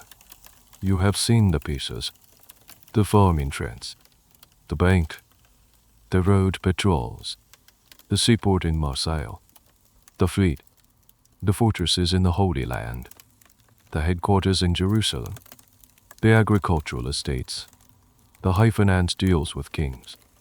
Standing back, you now see the whole design. It is not a collection of separate businesses. It is one, single, vertically integrated entity. They control the raw materials, the produce from their farms. They control the production, their mills, forges, and wineries. They control the logistics and shipping, their land routes and their fleet. They control the security, their knights and sergeants. And they control the financing and sales, their banking system and trade networks. It dawns on you, in a flash of insight that is almost dizzying, that the Templars are not just a military order or a bank. They are the world's first multinational corporation. They are multinational in the truest sense of the word. They operate across borders with an ease that no king or merchant could ever hope to match. Their loyalty is not to France, or England, or the German Emperor. Their loyalty is to the order itself, and notionally to the Pope. They can move assets, personnel, and information across the entire political map of Europe without being hindered by local politics or rivalries. They are a supranational power. They are a corporation in that they are a legal entity that exists separately from its members. Day-Night takes a vow of poverty and earns nothing, but the corporation, the order, can and does own vast wealth. Its primary goal, like any corporation, is to sustain and grow itself. Its business is twofold: protecting the Holy Land, its non-profit mission, and generating the revenue to do so, its for-profit arm. The two are inseparable. This is a concept that scholars today still grapple with. Applying a modern term like multinational corporation to a 13th century religious order can seem anachronistic. And yet, the parallels are undeniable. They had a distinct brand, the Red Cross, that was instantly recognizable and stood for quality and security. They had a hierarchical management structure, with the Grand Master as CEO, and the Preceptor Y commanders as regional managers. They had a sophisticated internal accounting and communication system. They diversified their assets across multiple sectors: real estate, agriculture, finance, logistics, to mitigate risk. One of the most corporate, and perhaps most surprising, things they did was deal in intellectual property. In a way, the Templars were a major repository of knowledge. They did not just transfer money. They transferred information and technology. Advanced agricultural techniques, architectural designs for castles, and even knowledge of Eastern medicine and science flowed back from the Levant to Europe through their network. A lay brother with engineering skills might be transferred from a farm in Portugal to a castle building project in Syria, taking his knowledge with him. They were a conduit for the cross-pollination of ideas. You stop for the night at a Templar Preceptor Y in northern Italy. It is a place you have never been before, yet it feels utterly familiar. The layout is similar to the others. The lay brothers have the same air of quiet efficiency. The system is standardized. It is like visiting a branch of a global chain. You could be anywhere in Christendom, and the experience would be roughly the same. This uniformity and reliability was the secret to their success. As you cash your letter of credit, turning the parchment back into a small bag of local coins for the final leg of your journey home, you have a profound realization. You, a simple carpenter, have been a customer of an entity more powerful, more organized, and with a greater geographic reach than any kingdom on earth. Your pilgrimage was not just a journey of faith. It was an interactive tour of a global economic phenomenon. The warrior monks had not just protected you, they had given you a glimpse into the future of how the world would one day be organized. The age of feudal lords was passing, and the age of powerful, international organizations was dawning, and the Templars were the prototype. You finally arrive home. The journey back was long, but it lacked the terror and uncertainty of your departure. The Templar system worked flawlessly in reverse. You walk back into your village a changed man. You are leaner. Your skin is weathered by the sun of the Holy Land, and your eyes hold a wisdom that your neighbors cannot comprehend. You are a local hero, the man who went to Jerusalem and returned. You settle back into your life. The workshop feels comfortingly familiar. The scent of sawdust, the heft of your favorite chisel. It is a world away from the dust of Palestine and the salt spray of the Mediterranean. You are no longer a client of the Templars. You are just a carpenter again. But you cannot unknow what you now know. You cannot unsee the vast, powerful machine you traveled through. And as the years pass, you start to hear things. Whispers, rumors, the talk in the marketplace, the gossip in the tavern. It is no longer just about the Templars' wealth and efficiency. A new, darker tone is crept in, a tone of jealousy and resentment. You hear a local baron complaining in his cups. They pay no taxes to me, he slurs, his face flushed with wine and anger. Their lands border my own. They use my roads, but because they answer only to the Pope, they are a law unto themselves. They are a kingdom within my kingdom. This was a major source of friction. The Templars' papal privileges, which granted them tax-exempt status in every kingdom, were a constant irritant to local lords and bishops, while you, as a customer, saw this as part of their efficiency. The local powers saw it as an unfair competitive advantage. The local bishop resented them because they could build their own chapels and collect their own tithes, bypassing his authority. The local lord resented them because their vast, productive lands contributed nothing to his treasury. You hear merchants, the very men who use the Templar banking system, grumbling about their fees. They call it a service charge. One says, but it smells like usury to me. They grow rich on the letter of the law while the rest of us struggle. The same system that was praised for its utility is now being condemned for its success. And then there are the common folk. Their awe of the Templars is slowly being poisoned by suspicion. They are too rich for men of God, you hear a woman at the well say. They live in fortresses while the apostles lived in poverty. What secrets do they hide behind those high walls? Their wealth, their secrecy, and their power created a perfect storm of envy. They were the ultimate outsiders. They were nobles who acted like merchants, monks who acted like soldiers, and bankers who claimed to be serving God. They did not fit neatly into the established three orders of medieval society: those who pray, the clergy, those who fight, the nobility, and those who work, the peasantry. The Templars did all three, and this made them deeply unsettling to the traditional power structure.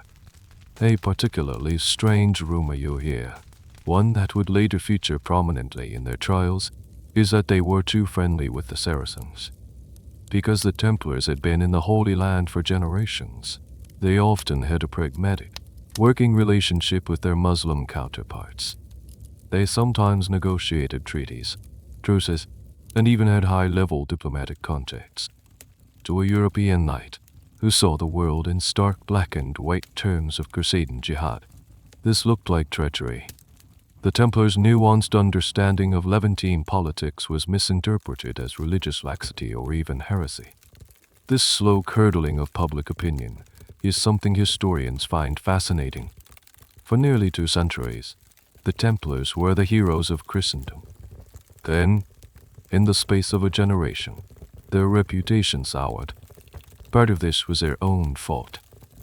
Their arrogance and secrecy bred suspicion. But a larger part was due to their success. They had become too big, too powerful, too independent. They were a threat to the established order, particularly to the increasingly powerful and centralized monarchies of Europe. You who have seen the inner workings of their system know that the rumors are born of ignorance and jealousy. You know that their wealth comes from hard work and brilliant organization. You know that their secrecy is a necessary part of their banking security. But you are just one man. Your voice is lost in the rising chorus of resentment. You feel a growing sense of unease. The world is turning against the very organization that made your life's dream possible. The gratitude you feel is now tinged with a cold dread. An institution built on trust can be dismantled by suspicion. And you realize that the Templars' greatest asset, their vast, international network of wealth, is also their greatest vulnerability. It has made them a very, very tempting target. The whispers and conspiracies might have remained just that, tavern talk and baseless rumors, if not for one man. A man who possessed the power, the ambition, and the motive to turn slander into state policy. That man is the King of France, Philip IV, known as Philip the Fair for his handsome features, not his sense of justice. You start to hear the king's name mentioned more and more in connection with the Templars. At first, it is about money. Everyone knows the king is deeply, catastrophically in debt. He has waged expensive wars against the English and the Flemish, and he has a talent for spending money he does not have. His treasury is empty. He has already debased the currency, persecuted and expelled the Jews to seize their assets, and done the same to the Lombard bankers. He is running out of people to plunder, and who is one of his single biggest creditors. The Knights Templar, the Paris Temple, that great fortress in the heart of the city, is not just the king's bank. It is a constant, humiliating reminder of his debt. He, the most powerful monarch in Europe, has to go, cap in hand, to a group of monks to manage his finances. The order that answers only to the Pope is a thorn in his side, a symbol of a power he cannot control within his own kingdom. You begin to connect the dots. The rumors you have been hearing are no longer just idle gossip. They are becoming a tool, a justification. How can a king, a most Christian king, justify attacking a holy military order that is under the direct protection of the Pope? He cannot attack them for their money. That would be naked theft. But he can attack them for heresy. If he can prove that the Templars are not holy warriors but a nest of devil-worshipping heretics, then seizing their assets is not a crime. It is a righteous act of purification. It is his holy duty. The king's plan is cunning and ruthless. He is a master of propaganda and legal manipulation. He has a team of loyal, unscrupulous lawyers who know how to twist the law to serve the king's will. Men like Guillaume de Nogaret, a shadowy figure whose own grandfather was burned as a heretic, now ironically becomes the architect of the greatest heresy trial of the age. This is a point of intense historical debate. Was Philip IV a genuinely pious man who was truly convinced by the rumors of Templar heresy? Or was he a cold, calculating cynic who simply needed a pretext to solve his financial problems and consolidate his own power against the Church? Most historians lean heavily towards the latter. Philip's entire reign was marked by a power struggle with the papacy. Destroying the Templars, the Pope's private army and personal bankers, would be a massive blow to papal prestige and a huge victory for the authority of the French crown.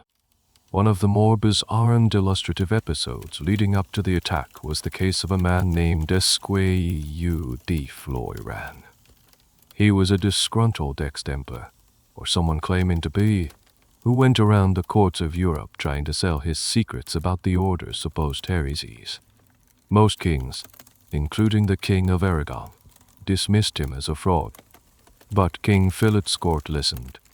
They did not just listen. They welcomed him. They had found their star witness, the disgruntled employee they needed to give their accusations of an air of credibility. You, from your small town, can feel the political temperature rising. The king is consolidating his power. He has even managed to get a Frenchman, Clement V, elected as Pope, and has moved the entire papacy from Rome to Avignon, just on the edge of his kingdom. The Pope is now effectively his pawn. The last great check on the king's power has been neutralized. The pieces are all in place. The motive is clear. The king needs money and wants to crush a rival power. The opportunity is there. The Templars are unpopular and have lost their primary military purpose with the fall of the Holy Land. And the means are available. A campaign of slander to provide the legal and moral justification. You think back to your journey, to the efficiency and order of the Templar world. It was a system built on trust and a predictable set of rules. Now you are seeing a different kind of power at work. The arbitrary, absolute power of a king. The power of rumor, of lawfare, of political ambition. It is a messy, unpredictable, and terrifying force. The Templars, in their pride in their fortress of logic, are completely oblivious to the storm gathering around them. They are soldiers and bankers, used to dealing with clear-cut enemies on a battlefield or predictable numbers in a ledger. They have no experience with this kind of political stabbing and character assassination. They are about to bring a ledger to a knife fight. And you, watching from the sidelines, feel a cold dread creep into your heart. The trap is being set, and the bait is the Templars' own immense wealth. The blow falls with the shocking, brutal efficiency that only a centralized, absolute monarchy can muster. It happens on a single day, a day that will live in infamy. Friday, October 13th, Yosanding Tsi. The order from King Philip is sent out weeks in advance. by sealed letter to his royal seneschals and bailiffs in every corner of France. The instructions are precise and chilling. The letters are to be opened and read only on the night of October 12th. At dawn the next morning, they are to launch a coordinated surprise attack, arresting every single Templar in the kingdom, from the Grand Master himself down to the humblest lay brother. They are to be thrown in chains, and all property of the order, every castle, every farm, every coin in every vault, is to be seized in the name of the king. For you, in your small town, the day starts like any other Friday. You are in your workshop, the rhythmic sound of your mallet on a chisel filling the crisp autumn air. Then you hear it. A commotion from the direction of the main road. Shouts. The sound of galloping horses. You step outside. The entire village is in the street, staring. A column of the king's men-at-arms, their tunics bearing the royal fleur-de-lis, is riding hard towards the local Templar Preceptor Y, the very one you visited all those years ago. It is not a large force, but they are armed and they move with grim purpose. A royal official, a man you recognize as the regional bailiff, unrolls a parchment and reads a proclamation in a loud voice. He declares that, by order of the king and with the authority of the Inquisition, he is here to arrest the heretic knights of the Temple, whose blasphemies and crimes have offended God and the kingdom of France. The villagers are standing to silence. Heretics, the Templars, the men who ran the most efficient farm in the region, the men who were rumored to be so pious. It seems impossible, but this is the king's order. To interfere is to commit treason. You watch as the king's men surround the Preceptor Y. There is no battle. There is no resistance. The Templars are completely taken by surprise. They are soldiers, yes, but they are not at war with the King of France. They are in their own homes, on friendly territory. When the king's men demand entry, the gate is open. The Templars believe there must be some misunderstanding, some terrible mistake that can be cleared up. They are wrong. Within minutes, the knights and brothers are led out in chains. Their faces are a mixture of confusion, indignation, and disbelief. These are old men, many of them veterans of the wars in the Holy Land, now being treated like common criminals by the very kingdom they once served. The local commander, perhaps the same man who signed your letter of credit, is among them, his face pale with shock. The term Friday the 13th being considered unlucky as a modern superstition, and its connection to the Templar arrests is a popular, but likely untrue, urban legend. There is no solid historical evidence linking the two. The date was a coincidence. However, for the Templars, it was the blackest of Fridays. The coordinated raid was a masterpiece of military planning and state-sponsored terror. The fact that they were able to arrest thousands of members of an elite military order across an entire country in a single morning, with almost no warning and no resistance, is a testament to the frightening power of Philip's royal administration. Historians still marvel at the logistical success of the operation. In an age of slow communication, to achieve this level of secrecy and coordination was unprecedented. It shows how much power had been centralized in the hands of the French monarchy. The feudal age of decentralized lords was well and truly over. The era of the powerful nation-state had begun, and the Templars were its first and most famous victim. The king's men immediately begin to inventory and seize everything. Carts are brought in to haul away grain from the barns, ledgers from the offices, and whatever money and valuables they can find in the treasury. The great economic engine of the Preceptor Y grinds to a halt. The farm workers and lay staff are scattered, confused and leaderless. You stand there, in the crowd of silent villagers, a feeling of cold horror washing over you.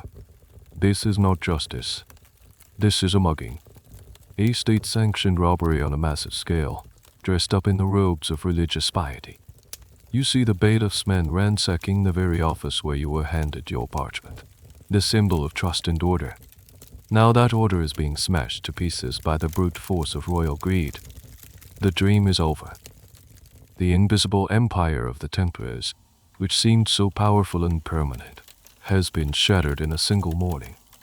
As you watch the chain knights being led away down the road, you realize you are witnessing the end of an era. The world you navigated on your pilgrimage, a world underpinned by the Templar system, no longer exists. In the weeks and months that follow the arrests, a new horror begins. The horror of the trials. The king's men did not just want the Templars' money, they needed their confessions.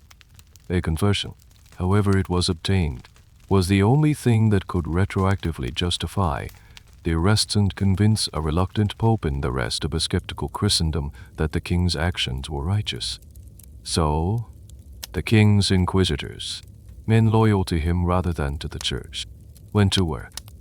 The arrested Templars, who had been held in royal dungeons, were subjected to systematic and brutal torture. You hear the stories, whispered in horrified tones. Men being stretched on the rack until their shoulders dislocated. Their feet being roasted over fires until the bones were exposed. Thumb screws, sleep deprivation, starvation. These were not the actions of a just inquiry. They were the tools of a desperate regime determined to produce a specific result. And under this unimaginable agony, many of the knights, old men broken in body and spirit, began to confess. They confessed to anything and everything their tormentors wanted to hear. The official list of charges read out by the king's prosecutors is a fever dream of depravity. There are over 100 accusations, each more outlandish than the last. You hear them and can scarcely believe your ears. They are accused of denying Christ and spitting on the cross during their secret initiation rites. They are accused of worshipping a cat, or a bearded idol head named Baphomet. They are accused of institutionalized homosexuality. They are accused of murdering new recruits who wanted to leave the order. They are accused of conspiring with the Saracens. It is the Jish Gallop technique of medieval prosecution. Overwhelm the defense with so many accusations, no matter how absurd, that they cannot possibly refute them all. The sheer volume of charges is designed to create an impression of overwhelming guilt. You think of the men you met, the quiet, efficient accountant knight, the grin-faced patrols on the road, the professional sailors and the disciplined farmers. To imagine them engaging in these bizarre, satanic rituals is impossible. You know, with the certainty of your own experience, that these confessions are lies, bought with pain. The Grand Master of the Order, Jacques de Molay, a veteran soldier in his late 60s, also confessed under torture. He admitted to the charge of denying Christ, a confession that sent shockwaves through Europe and gave King Philip the public relations victory he so desperately needed. If the Grand Master himself admitted guilt, then surely the order was corrupt. What the king's propaganda machine did not publicize was that as soon as de Molay was out of the hands of his torturers and in front of the papal commission, he immediately recanted his confession. He explained that he had only confessed because of the great torture and the fear of more. Many other knights did the same. As soon as they were out of the king's dungeons, they bravely defended the order, proclaiming its innocence and describing in detail the tortures that had been inflicted upon them. This creates a serious problem for King Philip. The trials are not going as smoothly as he had hoped. The Pope is wavering, and public opinion outside of France is skeptical. He needs to silence this dissent. His solution is swift and brutal. In 1310, the Archbishop of Sens, a man who happens to be the brother of one of Philip's chief ministers, declares 54 of the knights who had recanted their confessions to be relapsed heretics. The punishment for a relapsed heretic is death. The 54 Templars are taken to a field outside Paris and burned at the stake. They die proclaiming their innocence, praying to God and the Virgin Mary as the flames consume them. The message is brutally clear. If you defend the order, you will be burned. After that, the recantation has stopped. The remaining knights fall silent, knowing that to speak the truth is a death sentence. A particularly tragic and debated aspect of the trials is the role of Pope Clement V. Was he a weak, terrified puppet of the French king, or was he playing a longer, more subtle game, trying to save what he could of the church's authority? For years, he tried to take control of the trials away from the king. He issued papal bulls demanding the process be moved to ecclesiastical courts, but he was outmaneuvered at every turn. In the end, at the Council of Vigny in 1312, under immense pressure from King Philip, who had marched an army to the gates of the city, Clement V made a fateful decision. He did not find the Templars guilty of heresy. The evidence was too weak and contradictory. Instead, he issued a papal bull, Vox in excelso, that formally dissolved the order. He did not condemn them. He just abolished them, arguing that their reputation had been so damaged by the scandal, whether true or not, that they could no longer function. It was a legalistic, face-saving measure that effectively handed Philip the victory he wanted. You hear of the burnings, and a part of you dies inside. This is the final, grotesque perversion of everything the Templars stood for. An order created to protect the innocent was being destroyed by a system that tortured the innocent. An institution built on order was being dismantled by chaos and lies. The world, it seems to you, has gone completely mad. The Pope's dissolution of the order in 1312 is the official end, but the final, dramatic act of the tragedy is yet to come. For 7 long years, the highest-ranking leaders of the Knights Templar, including the Grand Master Jacques de Molay and the Preceptor of Normandy, Geoffroy de Charny, have been languishing in a royal prison in Paris. Their fate has been a subject of political negotiation between the king and the Pope. Finally, in March of 1314, a papal commission delivers the final verdict, because they had confessed years earlier, under torture, a fact everyone now conveniently ignores. They are found guilty and sentenced to perpetual imprisonment. It is a life sentence, but at least it is not death. The 2 old knights are brought out onto a scaffold erected in front of the Cathedral of Notre Dame to publicly hear their sentence and reaffirm their guilt one last time. It is meant to be a piece of political theater, the final nail in the Templar coffin. But Jacques de Molay, now in his early 70s, a man who has endured years of imprisonment and humiliation, decides to reclaim his honor. This is his last chance to speak the truth, and he takes it. As the sentence is read, he and Geoffroy de Charny suddenly interrupt the proceedings. In a loud, clear voice that rings out over the stunned crowd, de Molay retracts his confession completely.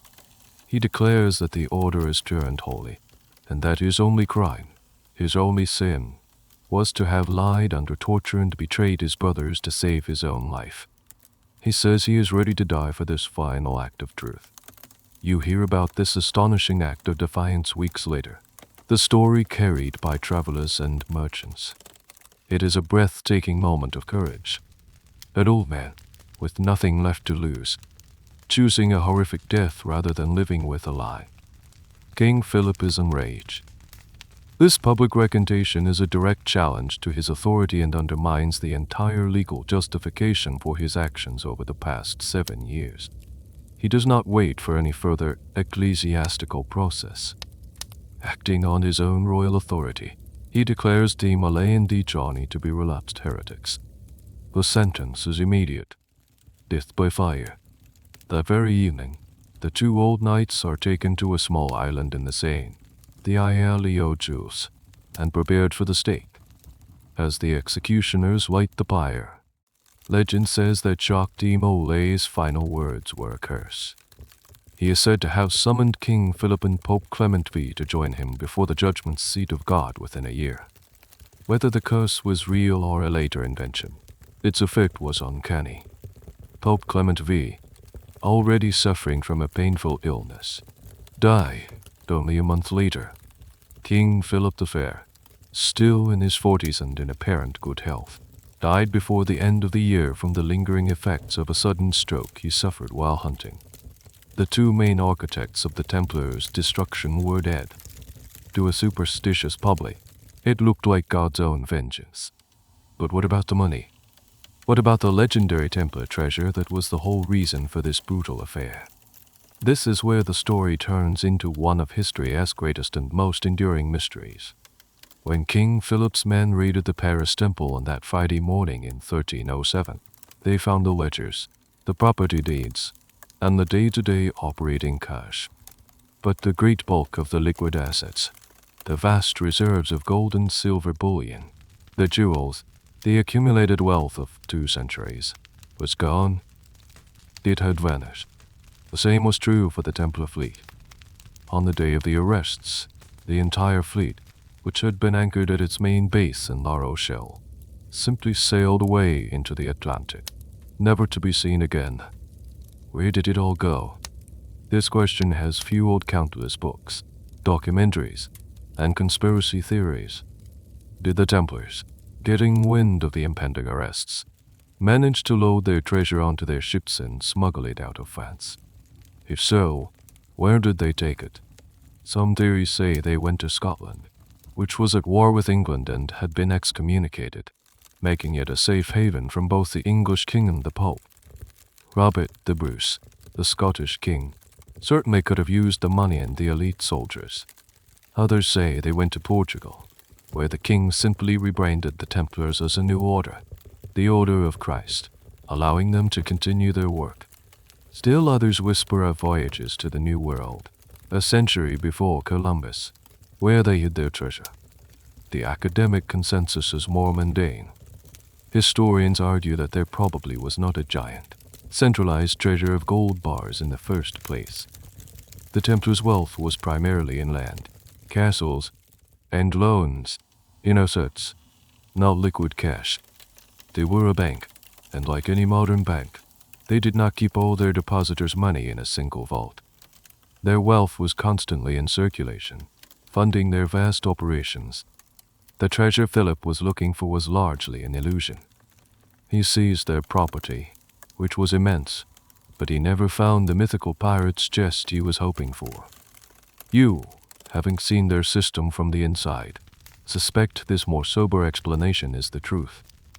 Their wealth was in the system itself. But as you hear the stories of the vanished fleet and the missing gold, the small, romantic part of you hopes the wilder theories are true.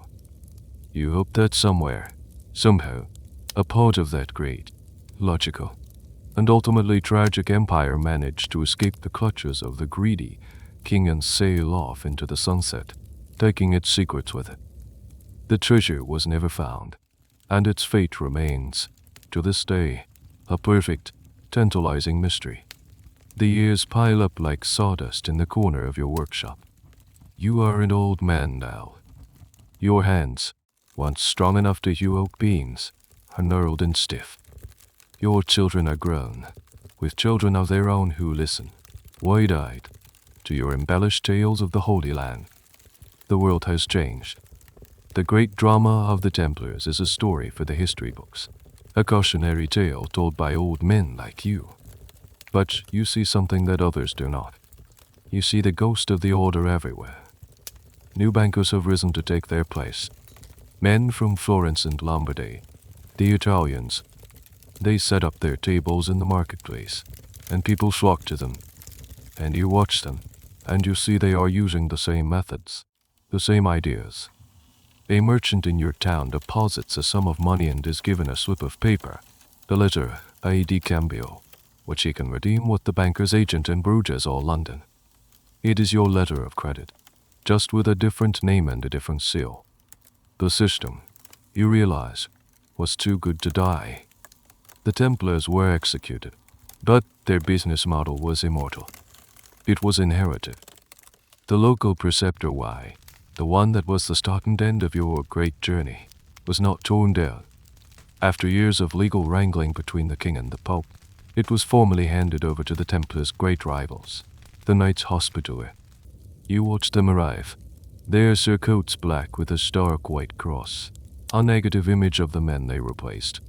They tried to run the farms with the same efficiency, but it was never quite the same. The spirit was gone. This transfer of property was one of the last great, messy chapters of the Templar's story. The Pope had ordered all of the Templars' immense wealth and property to be given to the hospitals to continue the fight in the East. But kings like Philip of France were reluctant to let such valuable real estate out of their grasp. They dragged their feet, imposed massive administrative fees for the transfer, and in many cases, just kept the best properties for themselves. The legal battles over Templar land went on for decades. The long, drawn-out epilogue to the tragedy. It was less a noble transfer and more the world's biggest and most complicated bankruptcy proceeding. You often wonder about the true legacy. Did the Italian bankers directly copy the Templar system, having seen how well it worked? Or was international banking an idea whose time had simply come, an inevitable evolution of commerce that the Templars just happened to pioneer? Historians of the future will likely argue about this endlessly. They will debate whether the Templars were a dead end or a direct ancestor of modern finance. You, however, do not need a historian to tell you the truth. You know what you saw. You know the feeling of a light pack on your back and a secret in your pocket. You know the revolutionary power of turning a heavy, dangerous chest of gold into a simple, weightless promise. You no longer have the parchment they gave you. It was rendered void and returned at the end of your journey home. But you remember it. You remember the crisp feel of it. The intricate wax seal with its 2 knights on a single horse. It was more than just a piece of paper. It was a symbol of a world built on trust, order, and a network that spanned Christendom. The Templars are gone. Their castles are ruins or occupied by others. Their name is a byword for heresy and lost treasure. But their real treasure was never the gold. It was the system. And that system, that financial DNA, is now woven into the very fabric of the new world emerging around you. Every time a merchant pays a debt across a border without shipping a single coin, the ghost of a Templar knight is standing silently in the room. They lost everything, but their idea changed the world forever. And so, the story settles, like dust motes dancing in a final shot of moonlight through a workshop window. The sharp edges of the narrative begin to soften now, the names and the dates blurring into the quiet hum of the night.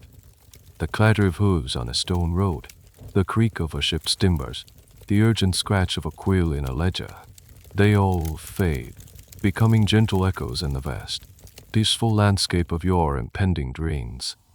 The weight of the journey is lifted. The anxiety of the pilgrim, the tension of the trial, it all dissolves into the comfort of your own bed, in your own time. You are safe now, far from the reach of kings and the intrigues of history. The story has been told, the book is closed, and all that remains is the quiet resonance of a journey completed. Let the memory of the red cross on the white mantle blur into the warm darkness behind your eyelids.